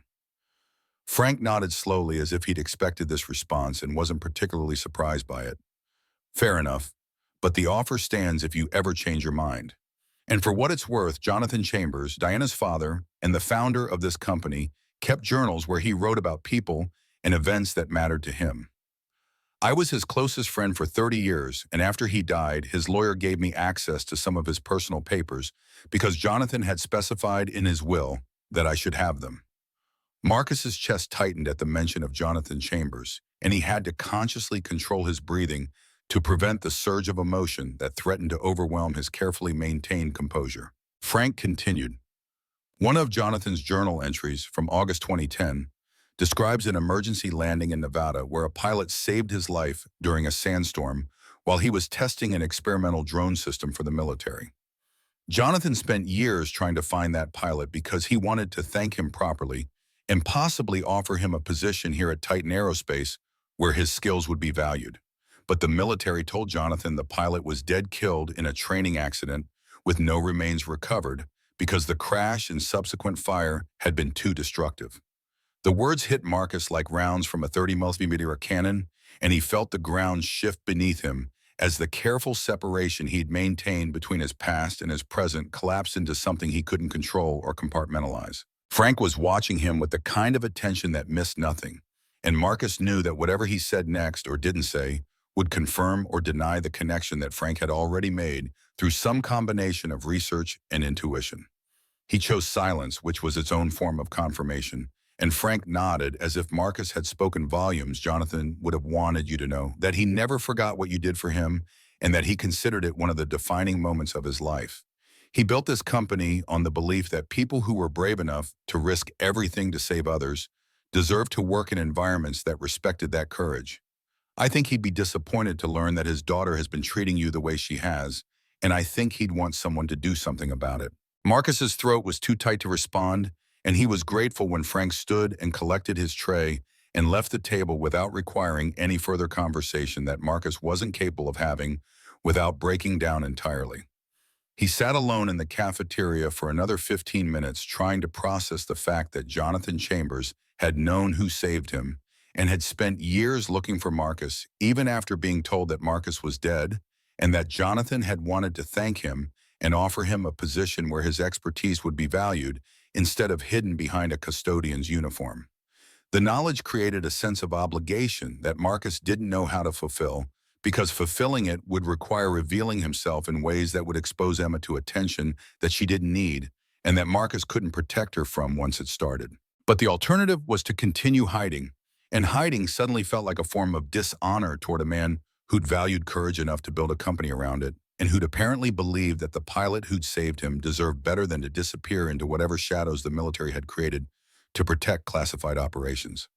Marcus returned to work with heaviness in his chest that made the physical labor feel more difficult than usual, and he moved through the afternoon in a state of distraction that resulted in him having to re-clean a bathroom because he'd missed obvious spots the first time through. By 4 p.m., the rain had stopped and pale sunlight was breaking through clouds that were moving east toward the Cascade Mountains, and Marcus took a moment to stand at a window on the 40th floor and look out over the Seattle skyline while he thought about choices and consequences and the fact that every decision he made had implications that extended beyond his own life into Emma's future in ways he couldn't fully anticipate. At 6 p.m., he clocked out and drove to Mrs. Alvarez's apartment to pick up Emma, and he found her sitting at the kitchen table working on homework while Mrs. Alvarez prepared dinner in the kitchen. The smell of cooking made Marcus's stomach growl because he'd barely eaten anything at lunch after Frank's revelations had killed his appetite, and Mrs. Alvarez noticed and insisted that they stay for dinner because she'd made more than enough picadillo for one person, and it would be a shame to let it go to waste when she had people she cared about who could share it. They ate together at Mrs. Alvarez's table, and the conversation was light and pleasant in a way that felt like brief respite from the weight Marcus had been carrying all day. Emma talked about her science project and about the Museum of Flight field trip that was scheduled for next Friday, and Mrs. Alvarez told stories about her grandchildren that were equal parts exasperation and affection. Marcus listened and contributed when appropriate, and he felt grateful for the simple normalcy of sharing a meal with people who cared about him and Emma without requiring explanations or justifications for circumstances that were beyond his ability to fully explain even if he'd wanted to. After dinner, they returned to their own apartment, and Marcus helped Emma with the last of her homework before tucking her into bed and telling her a story about a rescue mission in the mountains where he'd landed on a plateau that was barely large enough for his aircraft and had evacuated 3 injured hikers who'd been stranded by weather that had prevented helicopter access. He told her about the precision required to take off from that plateau with the extra weight and the way the aircraft had shuddered when he'd pulled back on the stick, but had lifted anyway because sometimes aircraft performed beyond their specifications when you needed them to and trusted them enough to ask for more than the manual said they could give. Emma asked her usual question about why he'd stopped flying, and Marcus gave his usual answer, but tonight he added something he hadn't said before.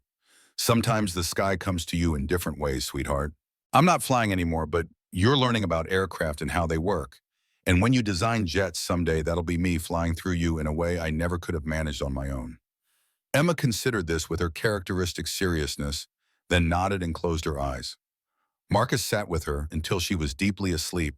and then he returned to his bedroom where he sat on the edge of the bed and stared at the tattoo on his forearm for a long time while he thought about the fact that Monday's rescheduled demonstration was going to bring Pentagon officials to Titan Aerospace, and that those officials might include people who would recognize Falcon Squadron insignia if they saw it, or who might recognize his face if they looked closely enough at someone they'd been told was dead, but who was very much alive and working in a role that raised obvious questions about why. The anxiety this thought created was sharp enough that Marcus had to remind himself to breathe normally instead of hyperventilating, and he recognized that he was probably overreacting, because the chances that anyone from his past would pay attention to custodial staff during a demonstration were minimal.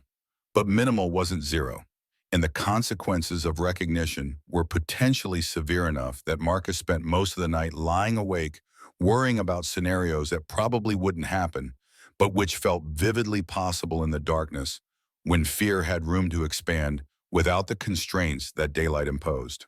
Saturday morning brought clear skies and temperatures cold enough that Marcus could see his breath when he stepped outside to start his truck. Emma was still asleep, so he left her a note saying he'd gone to buy groceries and would be back within an hour. And then he drove to the supermarket where he shopped using coupons clipped from the Sunday newspaper and a careful awareness of which items were on sale and which generic brands were acceptable substitutes for name brands that cost twice as much for marginal differences in quality.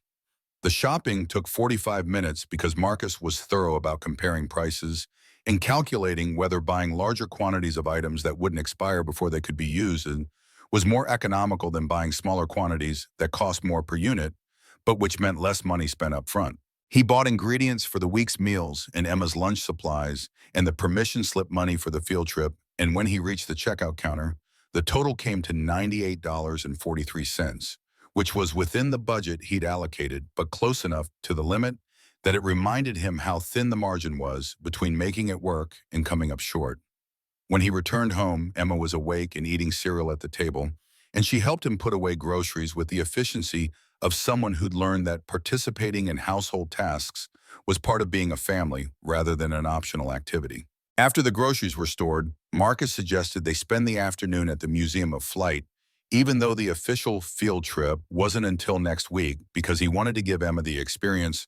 without the pressure of being surrounded by her classmates and their parents, who would inevitably ask questions about what Marcus did for a living and why someone with an aerospace engineering degree was working as a custodian. They spent 4 hours walking through exhibits that showed the evolution of flight from the Wright brothers' first attempts to modern military jets capable of speeds that would have seemed like magic to the pioneers who'd figured out how to make heavier-than-air flight possible. Emma asked questions that demonstrated she understood concepts that most adults would struggle with, and Marcus answered with the kind of detailed explanations he'd once given to junior pilots who were learning systems that could kill them if they didn't grasp the underlying principles. In the evening, they made dinner together in their small kitchen, and Marcus taught Emma how to make his mother's recipe for chicken and rice that required precise timing and attention to prevent the rice from becoming mushy or the chicken from drying out. They ate while watching a documentary about the Apollo program, and Emma asked whether Marcus thought she could become an astronaut someday. He told her that if she worked hard and believed in herself, she could become anything she wanted to become, and he tried not to think about all the ways that statement was both true and inadequate, because belief and hard work weren't always sufficient to overcome the structural barriers that existed in industries that weren't designed to welcome people who didn't fit certain expected profiles. Sunday passed with similar quietness, domestic activities that felt precious because Marcus knew from experience that peaceful moments were temporary and that storms always arrived eventually, regardless of how carefully you tried to prepare for them. They cleaned the apartment in the morning and did laundry in the building's basement facilities, and in the afternoon, Emma worked on her science project while Marcus paid bills online and calculated that he'd have enough money left over after rent and utilities to cover the field trip cost if he brought lunch from home instead of buying it at work for the next 2 weeks. That night, after Emma was asleep, Marcus sat at the kitchen table and wrote a letter that he didn't intend to send, but which he needed to write anyway. The letter was addressed to Captain Jake Torres, the wingman, whose life Marcus had saved during the Afghanistan mission that had ended his flying career, and it explained everything that had happened in the 6 years since they'd last communicated. He wrote about Sarah's death and about Emma's brilliance, and about the fact that working as a custodian at an aerospace company felt like a particular kind of purgatory where he was close enough to the sky to remember what he'd lost, but far enough away that he'd never touch it again. When the letter was finished, Marcus folded it and put it in an envelope that he tucked into the back of his sock drawer where Emma wouldn't find it. The act of writing had provided small measure of relief, like lancing a wound that had been festering too long, and he went to bed feeling slightly less burdened than he had when the day began. Monday morning arrived with the kind of crisp November cold that made Seattle feel like a city built on the edge of winter, all sharp air and crystalline light that turned Puget Sound into a mirror, reflecting clouds that hadn't yet decided whether to deliver rain or hold their moisture for another day. Marcus woke at 5:30 as always and went through his morning routine with the mechanical precision that 6 months of repetition had made automatic shower and water that was never quite hot enough, coffee in the ancient percolator that had been Sarah's breakfast, that consisted of toast and the last of the eggs that needed to be eaten before they went bad. Emma emerged from her bedroom already dressed in her school uniform, and Marcus registered somewhere in the back of his mind that she was growing up faster than he'd noticed, because the uniform that had fit her perfectly 3 months ago was now slightly too short in the sleeves and the hem. He made a mental note to check whether the school sold used uniforms that he could buy to replace the current one before she outgrew it completely. And then he pushed the thought aside because worrying about uniform costs when he had more immediate concerns was a luxury he couldn't afford. The drive to Emma's school was quiet because she was reading a book about aviation pioneers that she'd checked out from the library, and Marcus was grateful for the silence because it meant he didn't have to manufacture conversation when his mind was occupied with calculations about how many more times his carefully constructed anonymity could withstand exposure before it collapsed entirely. They reached the school with 10 minutes to spare before the first bell, and Emma kissed his cheek before running toward the entrance where her friends were gathered in the kind of animated cluster that 8-year-olds formed when they had weekend stories to share. At Titan Aerospace, Marcus clocked in and received his assignment from Carl Peterson, who mentioned in passing that the valve replacement had been completed over the weekend and that the engineering team was conducting final systems checks before rescheduling the Pentagon demonstration for Friday afternoon. The news meant Marcus had 4 days before the facility would be filled with military officials who might recognize Falcon Squadron insignia if they saw it, or who might look at a custodian's face and see something that triggered memories of classified briefings about pilots who were supposed to be dead. He collected his cleaning cart and began working through the morning's tasks with the kind of distracted efficiency that came from performing familiar actions while your mind was elsewhere. By 9 a.m., he'd cleaned 3 conference rooms and was mopping the hallway outside the executive offices when he noticed Gerald Ashford standing near the elevator bank talking quietly with 2 board members, whose names Marcus didn't know, but whose expensive suits and confident postures marked them as people whose opinions mattered in decisions about the company's future. Gerald was speaking in a tone just loud enough to carry to where Marcus was working, and the content of his speech had the calculated quality of someone who wanted to be overheard while maintaining plausible deniability about whether the conversation was intended for public consumption. He was expressing concerns about Diana's judgment and her tendency to make decisions based on emotional responses rather than rigorous analysis, and he used the valve discovery as an example of poor project management that had allowed a critical component to degrade to the point of near failure before anyone on the engineering team had identified the problem. The 2 board members were nodding along with Gerald's assessment, and one of them mentioned that he'd been hearing similar concerns from other board members about whether Diana had sufficient experience to lead a company as complex as Titan Aerospace through the competitive environment that existed in the military aerospace industry. Gerald's response was carefully calibrated to sound reluctant rather than eager, as if he were being forced by conscience to articulate doubts that he would prefer to keep private out of loyalty to Jonathan Chambers' memory and respect for Diana's position. Marcus kept mopping and kept his expression neutral, even though he could feel anger building in his chest at the transparent manipulation Gerald was engaging in using the valve problem that Marcus had identified as evidence of Diana's incompetence, when the reality was that identifying the problem before catastrophic failure was exactly the kind of outcome that competent leadership should produce. But anger was useless without the power to do anything about the situation, and Marcus had no power beyond his ability to clean floors and occasionally prevent disasters by pointing out technical problems that others had missed. The conversation ended when the elevator arrived and the 3 men stepped inside, and Marcus returned his attention to mopping while he thought about the fact that Gerald Ashford was clearly building a case for removing Diana as CEO and installing himself as her replacement. The timeline for that effort was probably measured in weeks rather than months, which meant that the Phoenix 7 demonstration on Friday would be critical not just for securing the Pentagon contract, but for determining whether Diana would survive the political maneuvering that Gerald was orchestrating. By mid-morning, the rumors about Marcus had spread far enough through the facility that he was no longer invisible in the way he'd been for the first 6 months of his employment. Engineers nodded at him when he passed, and several of them stopped their conversations when he came within earshot as if they were discussing him and didn't want him to overhear what they were saying. The attention was uncomfortable in ways that made Marcus want to find a closet somewhere and hide until everyone forgot that he existed. But hiding wasn't an option when he had work to do, and a daughter who depended on him maintaining this employment, regardless of how awkward the social dynamics became.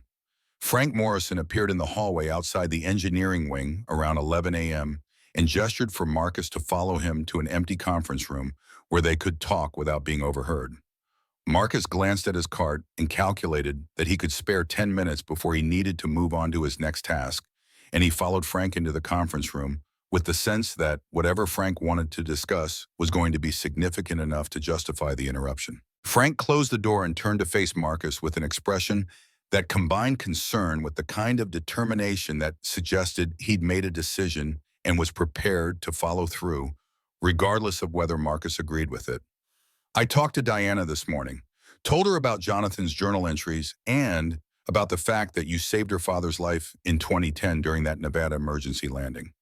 She didn't believe me at first, but I showed her the journal pages where Jonathan described the pilot's voice and the precise technical instructions that made the landing possible. She compared Jonathan's description to the way you diagnosed the valve problem on Friday, and she realized the patterns matched the same methodical precision, the same ability to remain calm while explaining complex procedures, the same expertise that shouldn't exist in someone working as a custodian. Marcus felt his stomach drop as he processed the implications of what Frank was saying, and his voice came out rougher than he intended when he responded. You had no right to tell her that. My past is my business, and revealing it without my consent was a violation of trust. That I can't, Frank held up his hand to interrupt, and his voice was gentle but firm when he continued. You're right that I violated your privacy, and I apologize for that. But I did it because Diana deserves to know that the man she's been treating like hired help is the same person who gave her father 13 additional years of life and who apparently spent those years hiding in plain sight because he thought staying invisible was protecting his daughter from something. I don't know what that something is, and I'm not asking you to explain it. But I do know that Jonathan would have wanted Diana to understand what kind of man you are, and that understanding requires knowing what you've done even if the details remain classified.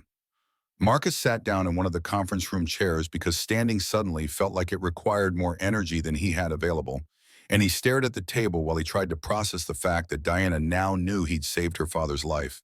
and that knowledge would inevitably lead to questions and expectations that Marcus wasn't prepared to meet. Frank sat across from him and waited patiently for Marcus to work through whatever he was feeling, and after nearly a minute of silence, Marcus looked up and met Frank's eyes. What did she say when you told her? Frank's expression softened slightly. She cried. First time I've seen her cry since Jonathan's funeral. Then she asked why you never told her who you were, and I said I didn't know, but that I suspected you had reasons that seemed valid to you, even if they didn't make sense to anyone else. She wants to talk to you, but she's waiting until you're ready rather than summoning you to her office and demanding explanations you might not want to give.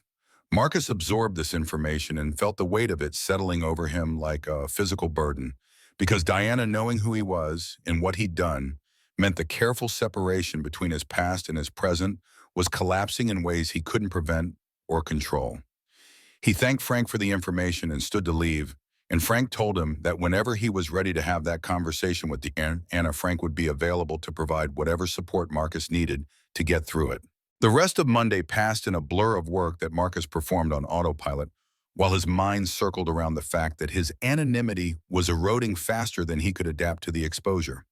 By Tuesday morning, the rumors had evolved from vague speculation about military service into more specific theories about Falcon Squadron and classified operations, and Marcus overheard two junior engineers discussing whether he might have been involved in the Afghanistan hostage rescue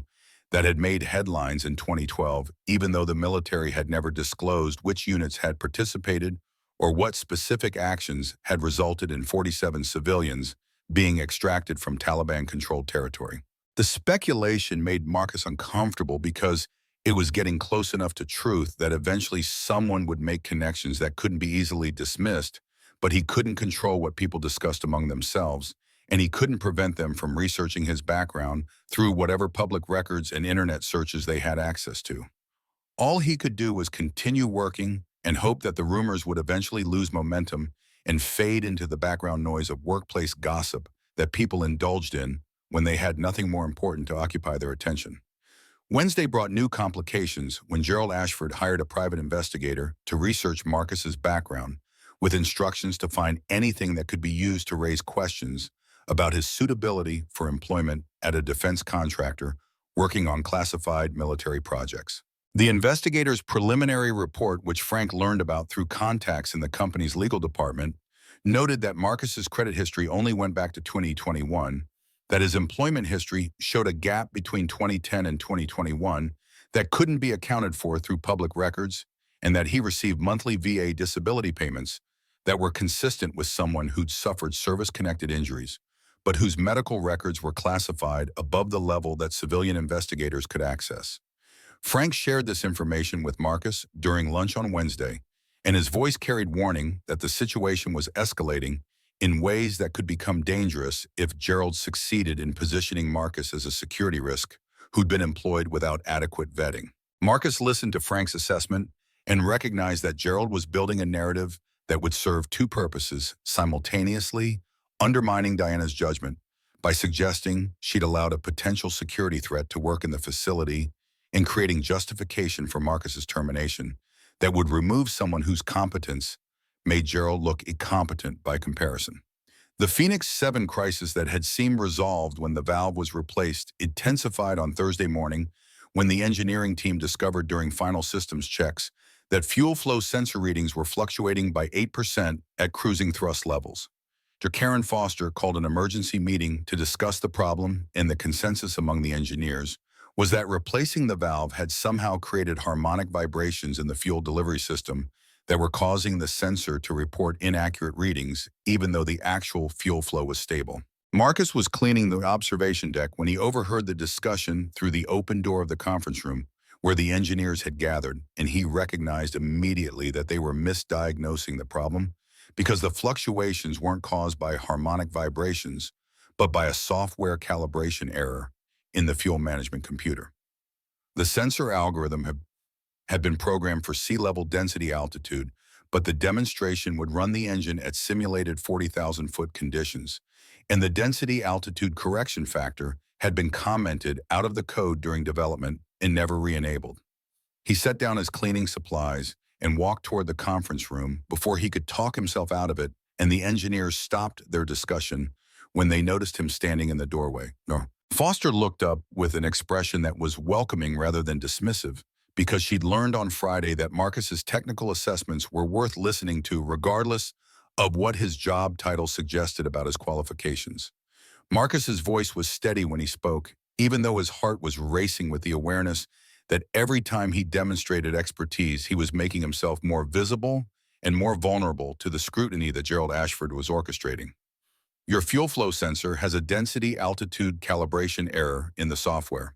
The sensor is programmed for sea level conditions, but your demonstration will simulate high altitude operation where air density is significantly lower. The 8% fluctuation you're seeing is the sensor trying to correct for density differences it wasn't designed to account for. At maximum thrust in simulated 40,000-foot conditions, the sensor will trigger automatic fuel restriction protocols, and you'll get engine flameout within 30 seconds. The room went silent, and Kyle Brennan pulled up the fuel management software code on his laptop and began scrolling through the algorithm while Dr. Foster watched over his shoulder. After 2 minutes of searching, Kyle found the density altitude correction factor commented out in the code with a note indicating it had been disabled for ground testing purposes and would be re-enabled before flight operations. Dr. Foster's face went pale as she realized the implications. Someone disabled this for ground testing and forgot to turn it back on. If we'd run the demonstration without fixing this, the engine would have flamed out at maximum thrust in front of Pentagon officials, and we'd have destroyed any credibility we have left after postponing once already. She looked at Marcus with an expression that combined gratitude with growing curiosity about who he really was beneath the custodian uniform. This is the second time you've identified a critical failure that would have caused catastrophic problems during the demonstration. I don't know what your background is or why you're working in custodial services, but you're saving this project repeatedly, and we need to figure out how to properly utilize your expertise instead of relying on you to randomly overhear conversations and volunteer assessments. Marcus deflected the implicit question about his background by saying he'd just been paying attention and had learned to recognize common failure patterns from previous experience with similar systems, and then he excused himself to return to his cleaning duties before anyone could press him for more details. But as he walked away, he was aware that Dr. Foster and the other engineers were watching him with expressions that suggested they were forming theories about who he was and why someone with his knowledge was working in a role that seemed designed to waste expertise that could be better applied elsewhere. Diana Chambers appeared in the hallway outside the conference room as Marcus was collecting his cart, and her presence there, rather than in her office 40 floors above, suggested she'd been waiting for an opportunity to talk to him without the formality of summoning him through official channels. Her expression was difficult to read, something between gratitude and uncertainty, and the kind of vulnerability that came from learning information that challenged your understanding of reality. Mr. Webb, do you have a few minutes? I'd like to speak with you privately if that's possible. Marcus's instinct was to decline because every conversation that moved beyond professional pleasantries was a conversation that could lead to revelations he wasn't ready to share, but declining Diana's request when she was asking rather than demanding felt like cowardice that he couldn't justify to himself. He nodded and followed her to a small office that was used for confidential discussions and which had walls thick enough that conversations couldn't be overheard by people in adjacent spaces. Diana closed the door and stood near the window, looking out over the facility before turning to face Marcus with an expression that was more uncertain than he'd ever seen her display publicly. Frank Morrison told me about my father's journal entries, about the emergency landing in Nevada in 2010, and about the pilot who saved his life by talking him through procedures he didn't know existed. Frank thinks that pilot was you, and after watching how you diagnosed the valve problem and now the sensor calibration error, I'm inclined to believe him. Is it true Marcus met her eyes and saw genuine need there rather than the aggressive confidence she usually projected, and something about that vulnerability made lying feel impossible, even though truth carried risks he couldn't fully calculate? Yes, your father's aircraft experienced hydraulic failure during a sandstorm while he was testing experimental systems in restricted airspace. I was the closest pilot with fuel and clearance to provide assistance, and I stayed on his frequency until he was safely on the ground. He tried to thank me afterward, but I was called away for another mission before we could meet face to face. Diana's breath caught, and her eyes filled with tears that she didn't try to hide, and when she spoke, her voice was thick with emotion that Marcus recognized as grief that had never been adequately processed because she'd never had time to stop moving long enough to feel it completely. He looked for you for years, used every contact he had in the military and the defense industry, and everyone told him you were dead. He wrote in his journal that he never believed them, that he knew the voice he'd heard over the radio belonged to someone who was alive somewhere, even if the government had reasons for pretending otherwise. The last entry he wrote before he died said that if you were alive, he wanted you to know that every day he got to spend with me after 2010 was because of you, and that he considered saving his life the greatest gift anyone had ever given him. Marcus felt his throat constrict, and his eyes burned with tears he refused to let fall, because crying would mean acknowledging how much he'd lost and how much Sarah's death had stolen from him, and how much Emma deserved better than a father who couldn't give her anything except survival, and the promise that someday things would be better, even though better kept receding further into a future that never seemed to arrive. Your father was a good man who deserved those 13 years. I'm glad I could give them to him. Diana wiped her eyes and took a breath that was meant to steady herself, but which came out shaky enough to suggest the steadiness was performance rather than reality. Why are you working here as a custodian? Frank showed me your employment file, and you have a degree in aerospace engineering from a top-tier program and apparently a decade of military experience that's classified above my clearance level. You could be working in engineering or in project management or in any number of roles that would use your expertise instead of wasting it on cleaning floors.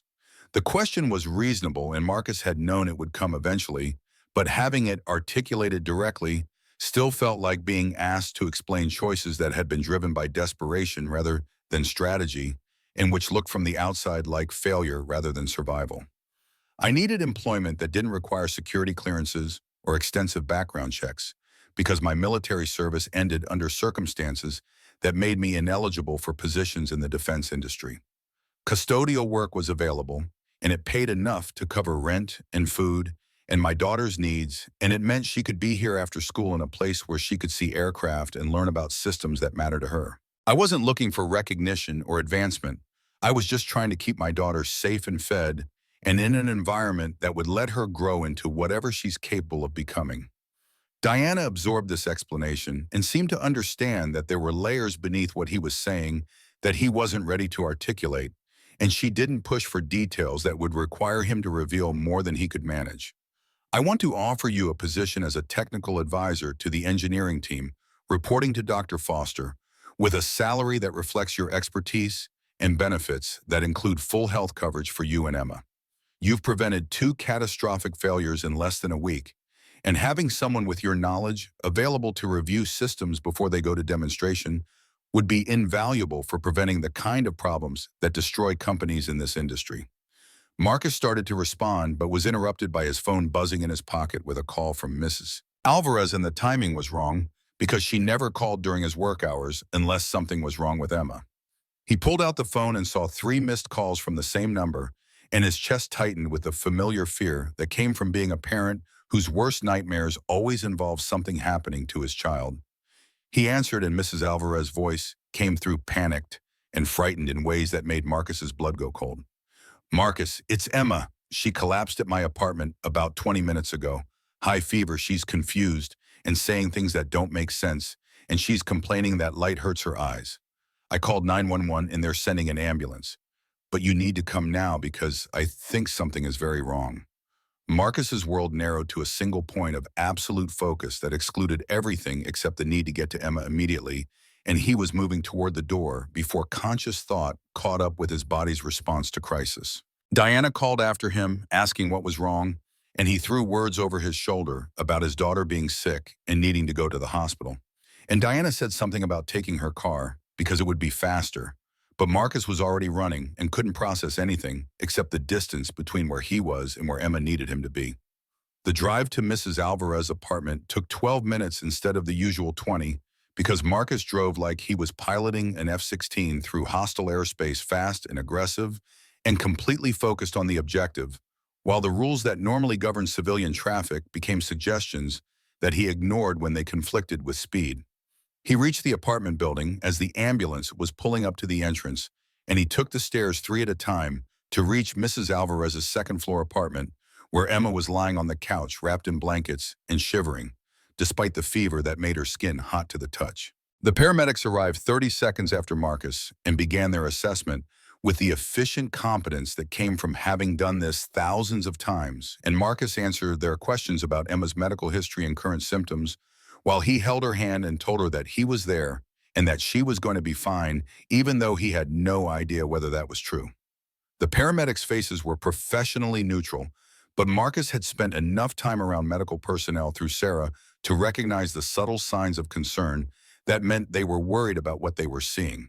They loaded Emma onto a stretcher and carried her down to the ambulance, and Marcus climbed in beside her while the paramedics started an IV and took vital signs that they recorded with quick efficiency. The ride to Seattle Children's Hospital took 8 minutes through traffic that parted for the ambulance's lights and sirens, and Emma drifted in and out of consciousness while Marcus held her hand and whispered reassurances that he wasn't sure she could hear.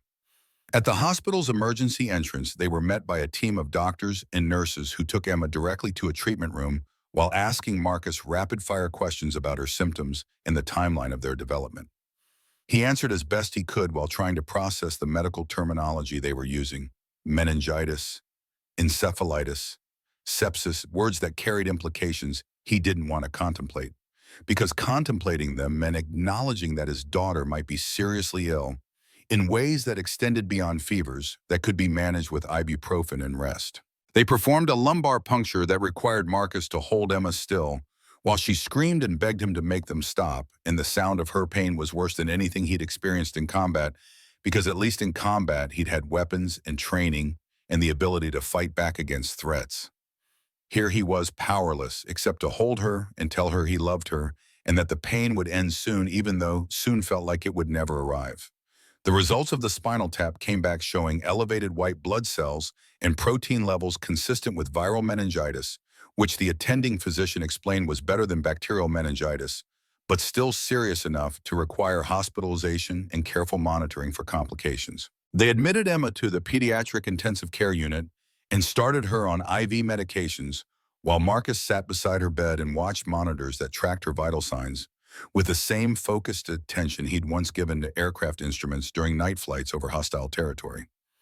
Hours passed in a haze of medical updates and nursing checks and the constant background noise of monitors beeping and overhead pages calling doctors to emergencies elsewhere in the hospital. Marcus called Mrs. Alvarez to let her know Emma was stable and being treated, and she cried with relief and asked whether Marcus needed anything and offered to bring him food or clean clothes or whatever he might need to get through this crisis.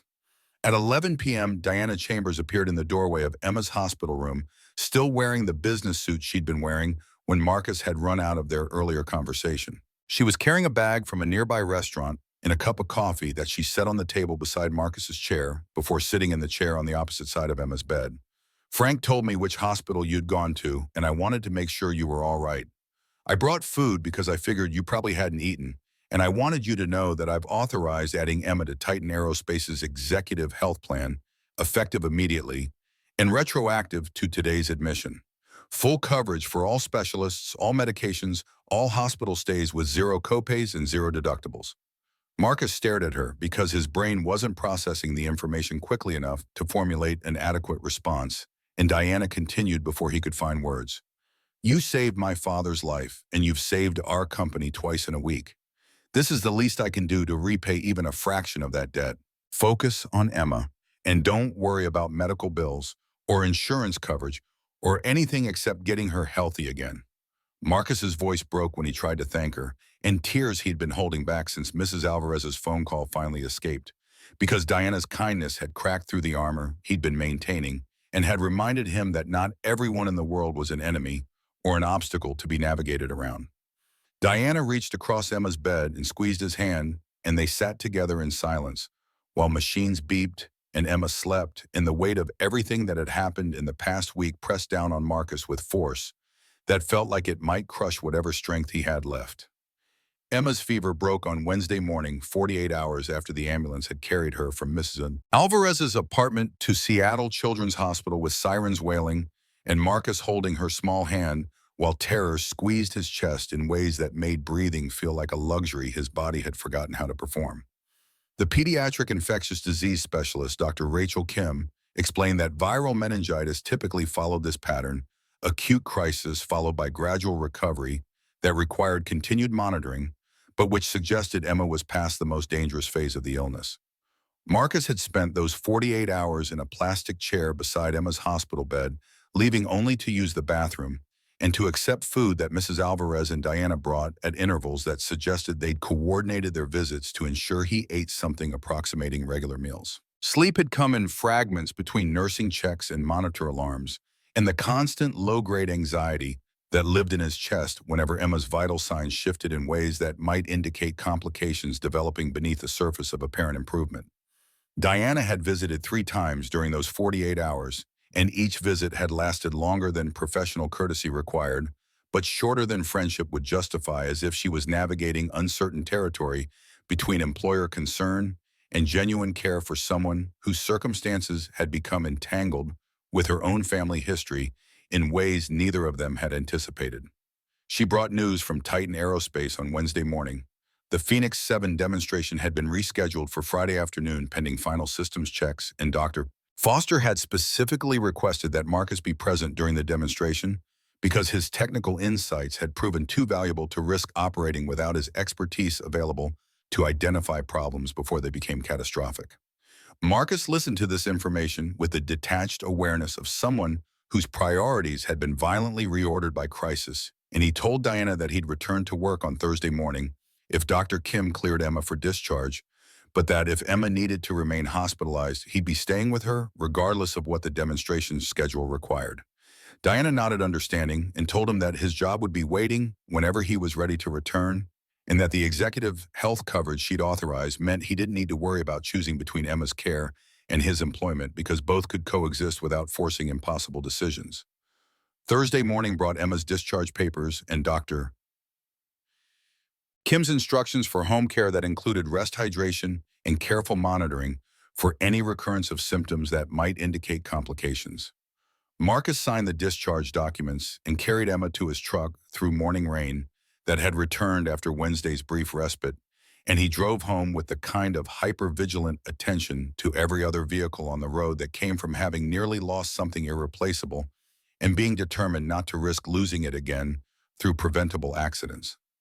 Mrs. Alvarez was waiting at their apartment with the heat turned up and soup simmering on the stove, and she fussed over Emma with the kind of grandmotherly concern that had no blood relationship to justify it, but which was perhaps more genuine because it was chosen rather than obligatory. Marcus settled Emma on the couch with blankets and pillows and instructions to rest while he unpacked the medications that needed to be administered on precise schedules, and then he sat beside her and watched her sleep, while his mind slowly processed the fact that the crisis had passed and she was going to recover, and he hadn't lost her the way he'd lost Sarah. At noon, he called Carl Peterson to let him know he'd be returning to work on Friday morning, and Carl's voice carried relief that suggested Marcus's absence had created complications in scheduling that were difficult to resolve when custodial staff were already stretched thin across multiple buildings. Marcus apologized for the disruption, and Carl waved it away with the gruff kindness of someone who'd raised 3 children of his own and understood that parental emergencies took precedence over work schedules, regardless of what inconvenience they created. Friday morning arrived with Emma's fever remaining at normal levels, and her energy returning to something approximating baseline, though she was still tired enough that extended activity left her needing to rest. Marcus arranged for Mrs. Alvarez to check on her every 2 hours while he was at work, and he left detailed instructions about medications and warning signs that would require calling him immediately if they appeared. At Titan Aerospace, the atmosphere was tense with the kind of nervous energy that preceded high-stakes demonstrations where success meant $900 million in contracts and failure meant layoffs that would ripple through Seattle's aerospace industry in ways that affected thousands of families. The Phoenix 7 sat on its test rig in the main hangar, gleaming under industrial lights that made every surface look like it had been polished to military specifications, and engineers moved around it with the careful precision of people who'd spent weeks ensuring that every system performed exactly as designed. Marcus checked in with Carl and received his assignment for the day, which was lighter than usual because the facility needed to be immaculate for the Pentagon delegation that would arrive at 2 p.m., but which also needed custodial staff to remain relatively invisible during the actual demonstration, so they didn't create distractions from the aircraft's performance. He collected his cart and began working through the morning's tasks while his mind circled around the fact that Pentagon officials might include people who would recognize Falcon Squadron insignia if they saw it, or who might look at his face and see something that triggered questions about why someone declared dead in 2010 was working as a custodian in 2024. Frank Morrison found him around 11 a.m. and pulled him aside to deliver a warning that carried the weight of information Frank had gathered through contacts in the company's legal and administrative departments. Gerald Ashford had spent the past week building support for an emergency board meeting scheduled for Monday morning, where he intended to call for Diana's removal as CEO based on a combination of the demonstration postponements cost overruns on the Phoenix 7 program and concerns about security risks created by employing someone with Marcus's classified background without adequate vetting. Frank's assessment was that Gerald had probably secured enough votes to force a leadership review, but not enough to actually remove Diana unless something went catastrophically wrong during Friday's demonstration that could be attributed to her judgment. The warning was delivered with the calm pragmatism of someone who'd survived decades of corporate politics and who understood that competence alone wasn't sufficient protection against people determined to see you fail for reasons that had nothing to do with your actual performance.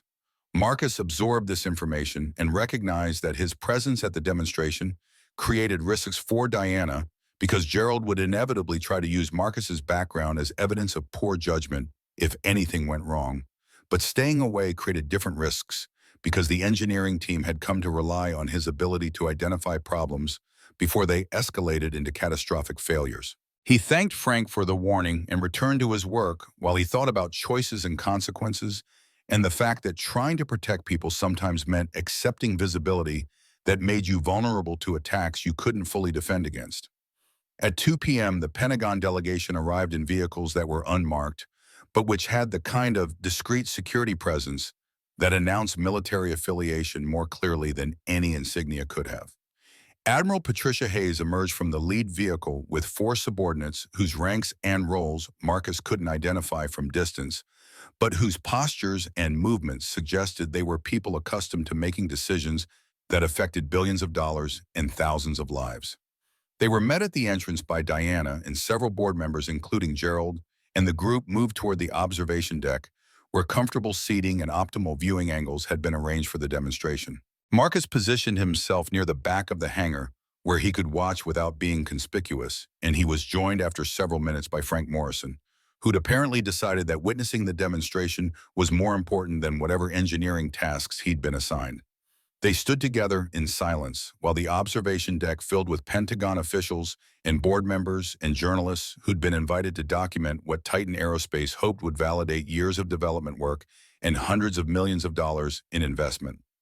Diana stood at the podium and delivered prepared remarks about innovation and national security and the importance of maintaining technological superiority over potential adversaries. And her voice was confident despite the stress that Marcus could see in the tension of her shoulders and the way her hands gripped the podium edge. When the speech concluded, Dr. Baum Foster initiated the demonstration sequence, and the Phoenix 7's engine ignited with a roar that shook the hangar's walls and made the observation deck's windows vibrate in their frames. For 90 seconds, everything was perfect in ways that made Marcus's chest ache with recognition of what excellence looked like when systems performed exactly as designed. The thrust output climbed steadily through power settings that would carry an aircraft from runway to combat altitude, and the diagnostic screens showed parameters that were not just within tolerances, but centered on theoretical optimums in ways that suggested the engineering team had achieved something remarkable. Admiral Hayes was nodding with what might have been approval, and the journalists were taking notes, and Diana was allowing herself a small smile that suggested relief beginning to replace the anxiety she'd been carrying. Then at 91 seconds, an alarm began shrieking with urgency that cut through the engine's roar, and smoke started pouring from the auxiliary control panel behind the test rig in thick black clouds that billowed upward toward the hangar's ceiling. The smoke detector system activated, and sprinklers began dumping water onto the fire, but whatever was burning was producing enough heat that the water seemed to make it worse rather than better. And suddenly sparks were exploding outward from the control panel in patterns that suggested electrical systems were failing in cascading sequence. The test operator initiated emergency shutdown procedures, but the engine didn't respond immediately to the commands because the fire had already damaged the control circuits that regulated power output, and for 3 seconds that felt like 3 hours. The Phoenix 7 continued running at maximum thrust, while flames spread across the floor toward the observation deck, where people were beginning to realize that orderly evacuation was about to become panicked retreat. The engine finally shut down when someone hit the manual fuel cutoff, but the fire continued spreading because the auxiliary hydraulic line had ruptured and hydraulic fluid was burning at temperatures high enough to melt aluminum.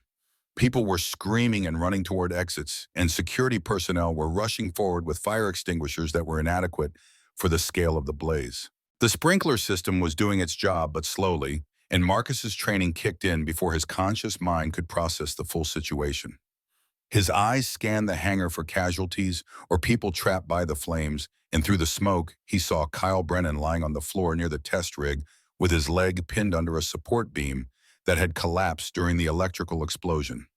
Kyle was conscious and trying to pull his leg free, and the flames were spreading toward him with the inexorable logic of physics that didn't care about human survival or fear or the fact that Kyle was 26 years old with his whole life ahead of him.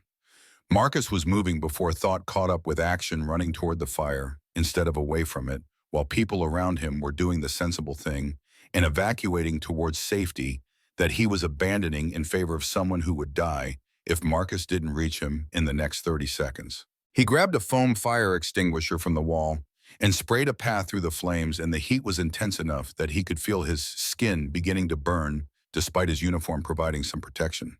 The smoke was thick enough that breathing required conscious effort, and his eyes were watering so badly that navigation was more instinct than vision. He reached Kyle and dropped beside him, and Kyle's face was twisted with pain and terror in equal measure as he looked up at Marcus and tried to speak through the smoke that was choking both of them.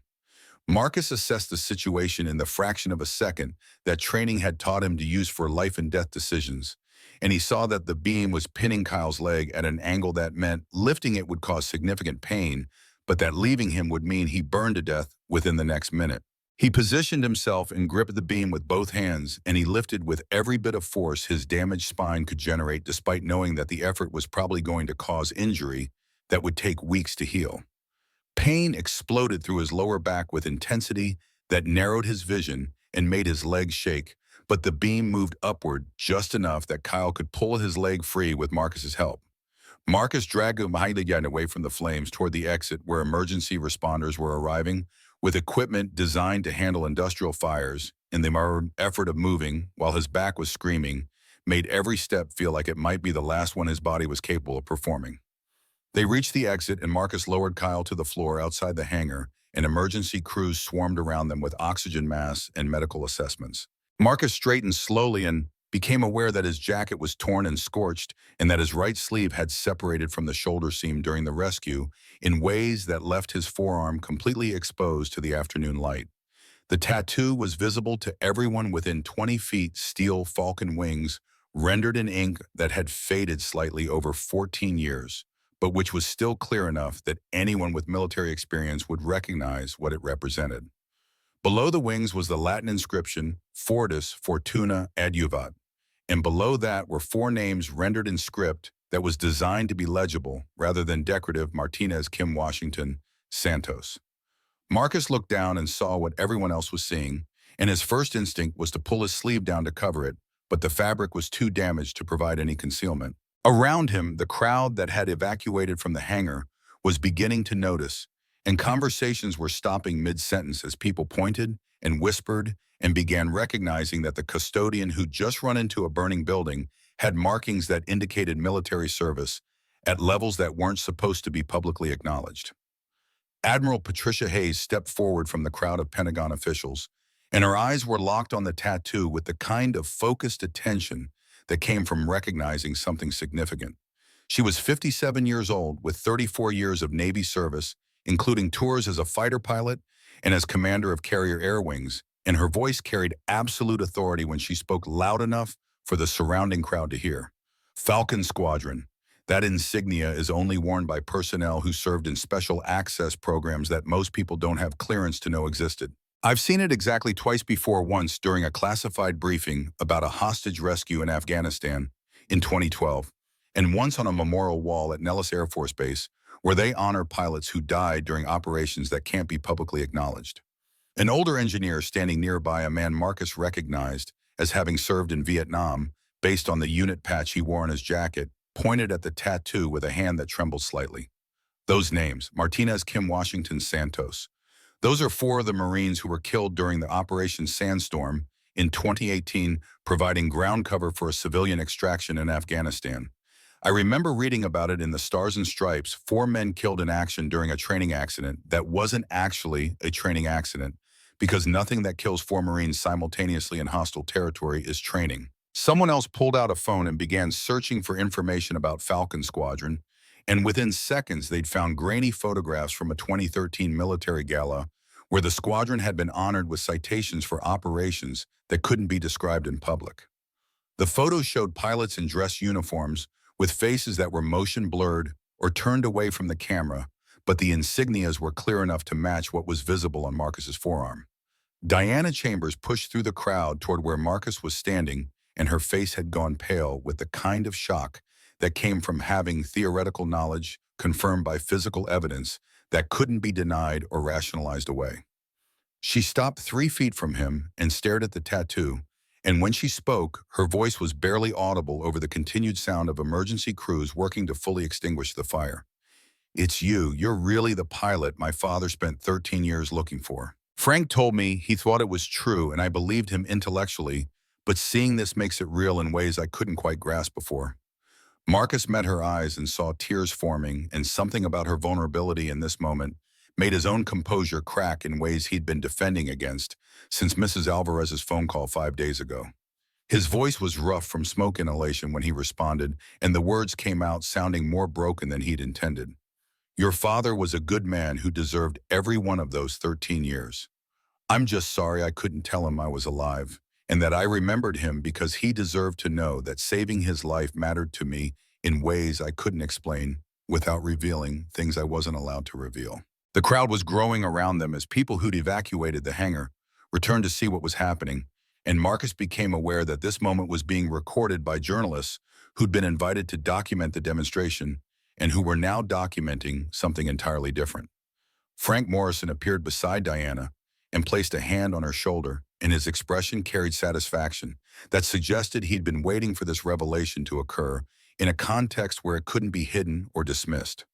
Gerald Ashford was standing near the edge of the crowd with several board members, and his face had shifted from concern about the fire to calculation about how this revelation could be used to advance his agenda about Diana's judgment being compromised by emotional responses rather than rational analysis. Marcus could see Gerald's mind working through possibilities, and he recognized that the next 24 hours were going to determine whether saving Kyle's life had been an act of heroism or a tactical error that Gerald would weaponize into evidence of security breaches and inadequate vetting procedures. The fire was finally brought under control by emergency crews using foam systems designed specifically for electrical and hydraulic fires, and the hangar filled with the acrid smell of burned insulation and hydraulic fluid mixing with chemical suppressants. The damage assessment would take days to complete, but preliminary inspections suggested the test rig was destroyed, and the Phoenix 7 prototype had sustained damage that would require extensive repairs before it could be evaluated for flight readiness. Diana called an end to the demonstration and began coordinating with the Pentagon officials about rescheduling options and damage control strategies, while Gerald moved through the crowd of board members building support for whatever move he planned to make at Monday's emergency meeting. Marcus retrieved his cleaning cart from where he had abandoned it and began the process of collecting debris and helping the cleanup crews establish safe paths through the hangar so that investigation teams could access the damaged equipment without creating additional hazards. The rest of Friday afternoon passed in a blur of activity that kept Marcus moving despite his back screaming at him with pain that suggested he'd torn muscles or ligaments during the beam lift that had freed Kyle's leg. By 6 p.m., the facility had been secured and the last of the emergency crews had departed, and Marcus drove home to find Emma awake and watching television with Mrs. Alvarez sitting beside her on the couch. They ordered pizza for dinner because Marcus was too exhausted to cook, and Emma told him about her day with the kind of cheerful energy that suggested she was recovering faster than he'd dared to hope. Saturday and Sunday passed in relative quiet that felt like the eye of a storm rather than its conclusion, and Marcus spent the time helping Emma with schoolwork she'd missed during her hospitalization and trying not to think about what Monday's board meeting would produce. Frank called Sunday evening to warn that Gerald had the votes to force a leadership review and possibly to remove Diana as CEO unless something unexpected shifted the dynamics, and Frank's voice carried frustration that decades of experience hadn't given him tools to prevent what looked like inevitable corporate coup. Monday morning arrived with rain that matched Marcus's mood, and he drove to Titan Aerospace knowing that today would determine whether Diana survived Gerald's challenge and whether Marcus's employment would continue past whatever decision the board reached about security concerns and vetting procedures. The board meeting was scheduled for 9 a.m. in the executive conference room, and Marcus wasn't invited, but Frank had arranged for him to be nearby in case testimony was needed about technical issues or about the circumstances of Friday's fire and rescue. The meeting began with Gerald presenting his case for Diana's removal based on demonstration failures, cost overruns, and security concerns about employing someone with classified military background without adequate oversight. He spent 20 minutes building a narrative that positioned Diana as well-meaning, but inexperienced and overly emotional in her decision-making, and he used Marcus as an example of poor judgment that had allowed a potential security risk to access the facility for months without anyone questioning why a custodian possessed expertise that required special access programs to develop. Diana responded with a defense that was both passionate and technically precise, explaining that every demonstration postponement had been justified by discovery of critical failures that would have caused catastrophic outcomes if they'd proceeded as originally scheduled, and that Marcus had been instrumental in identifying those failures before they could result in deaths or contract losses. She pointed out that promoting Marcus after he'd proven his value was sound judgment, rather than emotional reaction, and that questioning his loyalty or security status based on classified service that the board couldn't access was effectively punishing him for having served his country in ways that required discretion rather than public acknowledgement. The exchange continued for nearly an hour with different board members asking questions and expressing concerns, and Frank Morrison listened from his position near the back of the room while he calculated whether Diana had enough support to survive the vote, or whether Gerald's narrative about inexperience and emotional decision-making was gaining traction with people who'd been uncertain about Diana's leadership since Jonathan's death. Then Frank stood and asked to be recognized by the board chair, and his voice carried the weight of someone who'd earned the right to be heard through 40 years of service to the company that Jonathan Chambers had built. He walked to the front of the room and pulled up images on the conference room display showing maintenance logs and security access records from the week leading up to Friday's demonstration, and his presentation was methodical and damning in ways that shifted the entire trajectory of the meeting. The electrical fire that destroyed Friday's demonstration was caused by someone manually bypassing the circuit breaker on the auxiliary control panel. The safety mechanism was disabled sometime Saturday night, November 23rd, 5 days before the demonstration. Security logs show that only 3 people accessed that panel during the relevant time frame: Dr. Foster during routine maintenance checks, Kyle Brennan during systems testing, and Gerald Ashford at 11:47 p.m. on Saturday, November 23rd, when no authorized maintenance was scheduled. The room went silent, and Gerald's face went from confident to white in the span of 3 seconds. He started to speak, but Frank continued before Gerald could formulate a defense. When I discovered the bypass during post-incident investigation, I asked our electrical safety contractor to review the security footage from that night. Gerald accessed the panel using his executive override credentials, disabled the circuit breaker, and departed the facility 14 minutes later. The bypass was discovered by investigators Sunday morning, but I chose not to reveal this information until today's meeting, because I wanted to see whether Gerald would attempt to use the demonstration failure as justification for removing Diana when he was the person who caused that failure deliberately. Board members erupted in simultaneous shock and anger, and Gerald was protesting that the security logs must be mistaken, or that he'd been checking the panel for different reasons, or that Frank was misinterpreting innocent maintenance activities as sabotage. But Frank produced the video footage in the contractor's report and the testimony of 3 engineers who'd confirmed that the circuit breaker had been functioning properly on Friday afternoon, November 22nd, and had been found disabled on Sunday morning, November 24th, with no maintenance orders authorizing the modification. The board voted unanimously to terminate Gerald's employment, effective immediately, and to refer evidence of sabotage to federal investigators who would determine whether criminal charges were appropriate, given that deliberately sabotaging a military demonstration potentially violated multiple federal statutes. Security was called to escort Gerald from the building while he continued protesting his innocence in ways that convinced no one, because the evidence was too clear and the motive too obvious for his denials to carry weight. After Gerald had been removed, the board voted 6-1 with Gerald's seat vacant to extend Diana's authority as CEO and to formally recognize Marcus Webb's contributions to preventing multiple catastrophic failures during the Phoenix 7 development program. The board chair suggested that Diana should schedule a press conference to announce organizational changes and to address the demonstration failure in ways that positioned Titan Aerospace as a company that valued safety and transparency over meeting arbitrary deadlines that could compromise either value. Diana scheduled the press conference for Friday afternoon, giving her 4 days to prepare remarks and to coordinate with Marcus about what role he'd be comfortable playing in the public announcement. They met Wednesday morning in her office, and Diana explained that she wanted to announce Marcus's appointment as Chief Safety Officer, reporting directly to her with authority to halt any operation he deemed unsafe, regardless of timeline pressures or cost implications. The position would come with salary that reflected his expertise, full executive benefits for him and Emma, and an office on the 40th floor near the engineering wing where he'd be accessible to teams working on multiple projects simultaneously. Marcus listened to the offer and felt the weight of 6 years of invisibility lifting in ways that made him uncomfortable, because visibility meant vulnerability to scrutiny he'd spent those years avoiding, but visibility also meant the ability to use his expertise to prevent harm rather than just reacting to crises after they'd already developed. He accepted the position, and Diana smiled with genuine pleasure that suggested she understood what the acceptance represented beyond just employment terms and compensation packages.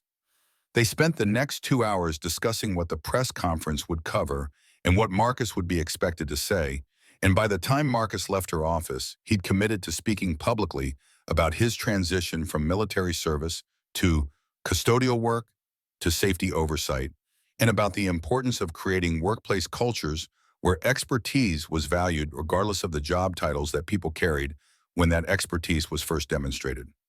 Friday's press conference was held in the main conference room with approximately 60 journalists and industry analysts in attendance, plus several cameras from local news stations that were covering the story because industrial fires and military contract demonstrations made for compelling television. Diana stood at the podium and delivered prepared remarks about Titan Aerospace's commitment to safety and about the company's decision to prioritize getting systems right over meeting arbitrary schedules that could compromise either safety or performance. She announced Marcus's appointment as Chief Safety Officer with authority that superseded project timelines when safety concerns were identified, and she explained that this decision reflected lessons learned from the Phoenix 7 program, where Marcus had identified multiple critical failures before they could cause catastrophic outcomes.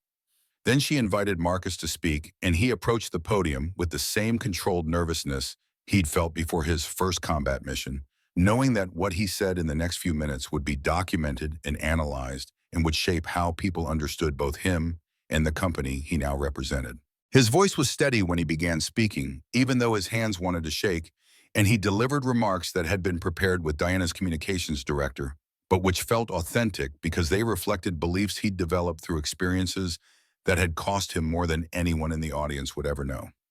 Someone once asked me if anyone can learn to fly. The answer is yes, if you're willing to fall first. Not because falling is necessary for flight, but because being willing to fall means you're brave enough to try something that might not work. And bravery is what separates people who dream from people who achieve. My daughter Emma taught me that losing your wings doesn't mean losing your sky. It means learning different ways to fly and recognizing that sometimes the most important flight is teaching others how to rise rather than rising yourself. He paused and looked out at the audience, and he saw Frank Morrison standing near the back with an expression of pride. And he saw Diana beside the podium with tears in her eyes, and he felt something shift in his chest that might have been the beginning of accepting that his past and his present could coexist without destroying each other. This company is establishing the Jonathan Chambers Foundation for Aerospace Education, funded by 5% of annual profits, to provide STEM education and scholarships to students from underserved communities who dream of careers in aerospace, but who lack access to opportunities that could make those dreams real. The foundation exists because Jonathan Chambers believed the sky belongs to anyone brave enough to reach for it, and because his daughter Diana has committed to making that belief actionable rather than just aspirational. The journalist asked questions about Marcus's background and about the circumstances that had led to him working as a custodian despite having expertise that qualified him for engineering or leadership roles. And Marcus answered honestly about his aerospace engineering degree and his military service, and the medical discharge that had ended his flying career, and the years he'd spent rebuilding a life that looked nothing like what he'd planned, but which had given him Emma and the chance to use his knowledge to prevent harm, even if that harm prevention had required working in roles that others consider beneath his capabilities. One journalist asked whether Marcus's promotion represented a publicity stunt designed to distract from the demonstration failure, and Diana's response was sharp enough to cut through any remaining skepticism in the room. Mr. Webb prevented 2 catastrophic failures before they could occur during testing, and he risked his life to save one of our engineers during a fire that was caused by deliberate sabotage from someone who valued personal ambition over human safety. If recognizing that kind of judgment and courage is a publicity stunt, then I hope every company in the aerospace industry starts engaging in similar stunts, because this industry would be safer and more ethical if it valued demonstrated competence over credentials and job titles.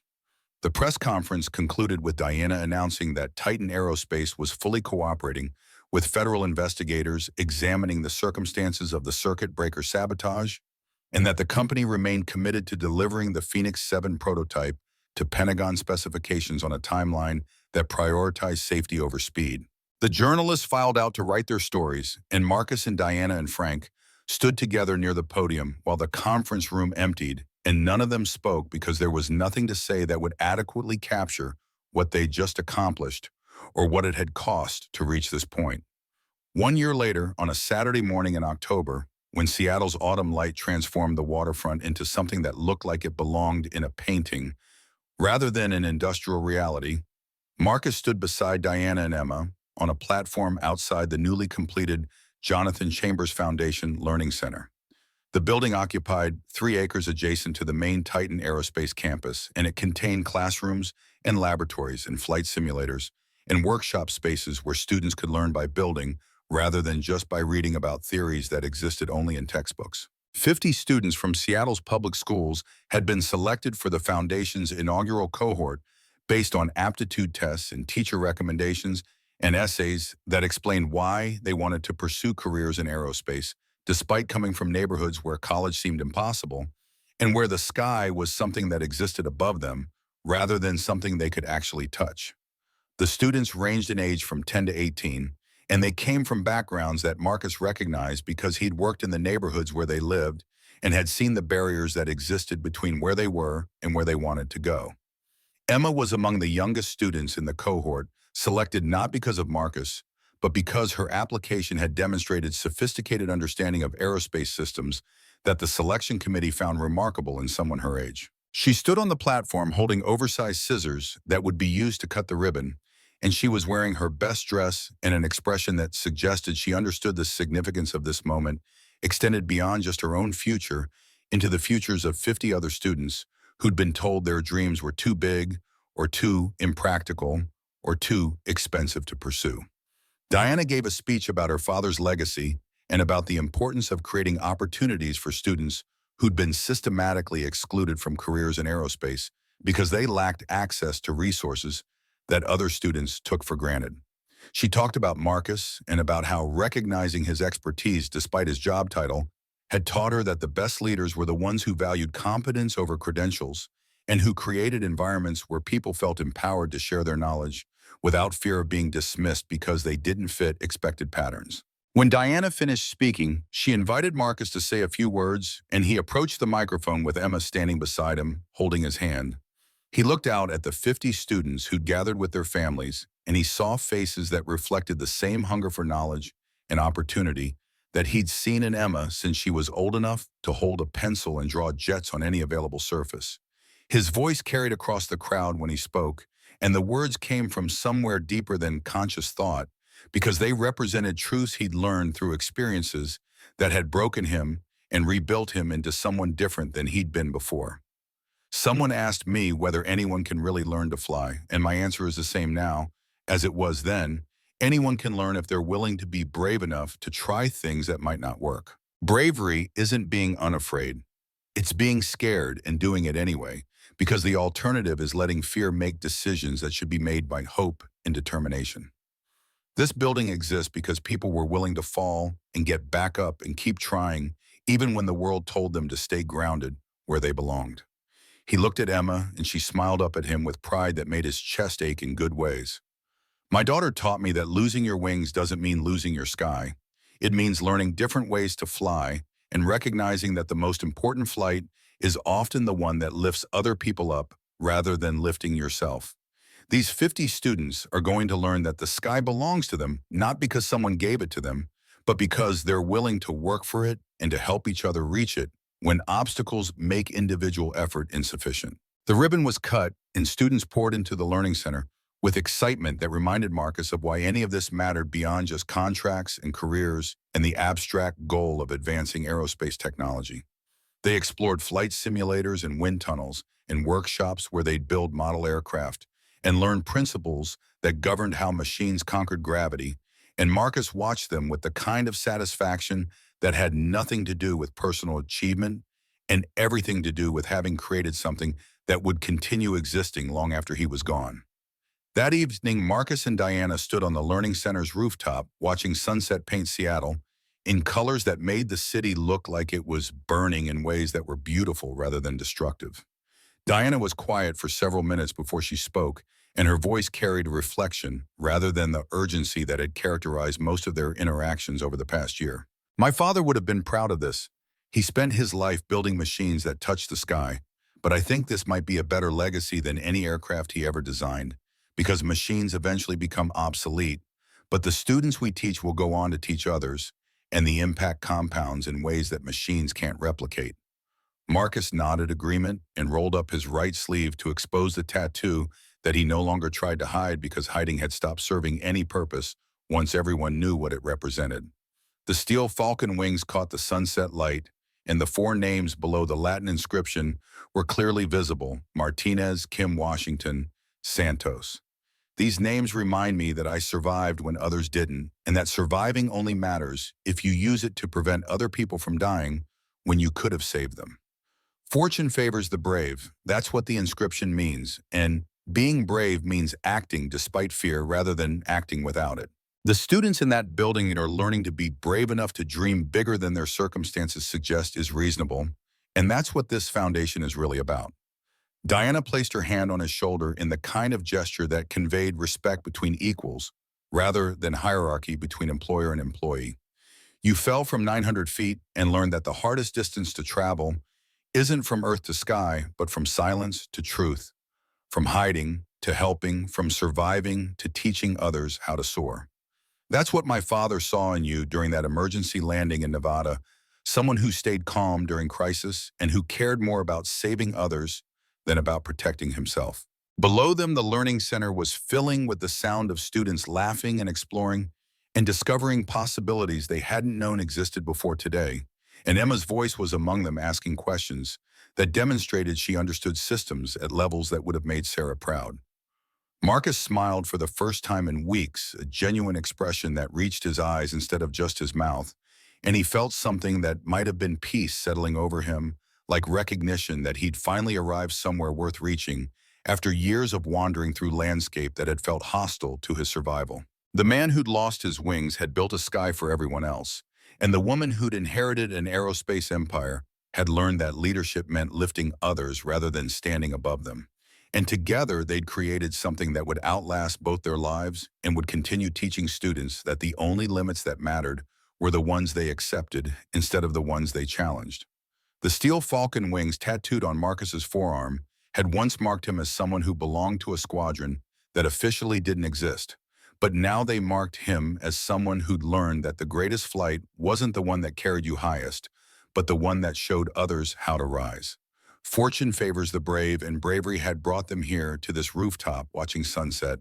while 50 students learned that the sky wasn't reserved for privileged few, but belonged to anyone willing to work for it. Through hardships to the stars, the motto still held true, but the hardships had been different than Marcus expected, and the stars were being reached by people he'd taught rather than by himself. And somehow that felt like a better ending than any he could have imagined when he'd first started mopping floors beneath aircraft he'd once flown and had thought he'd never touch again.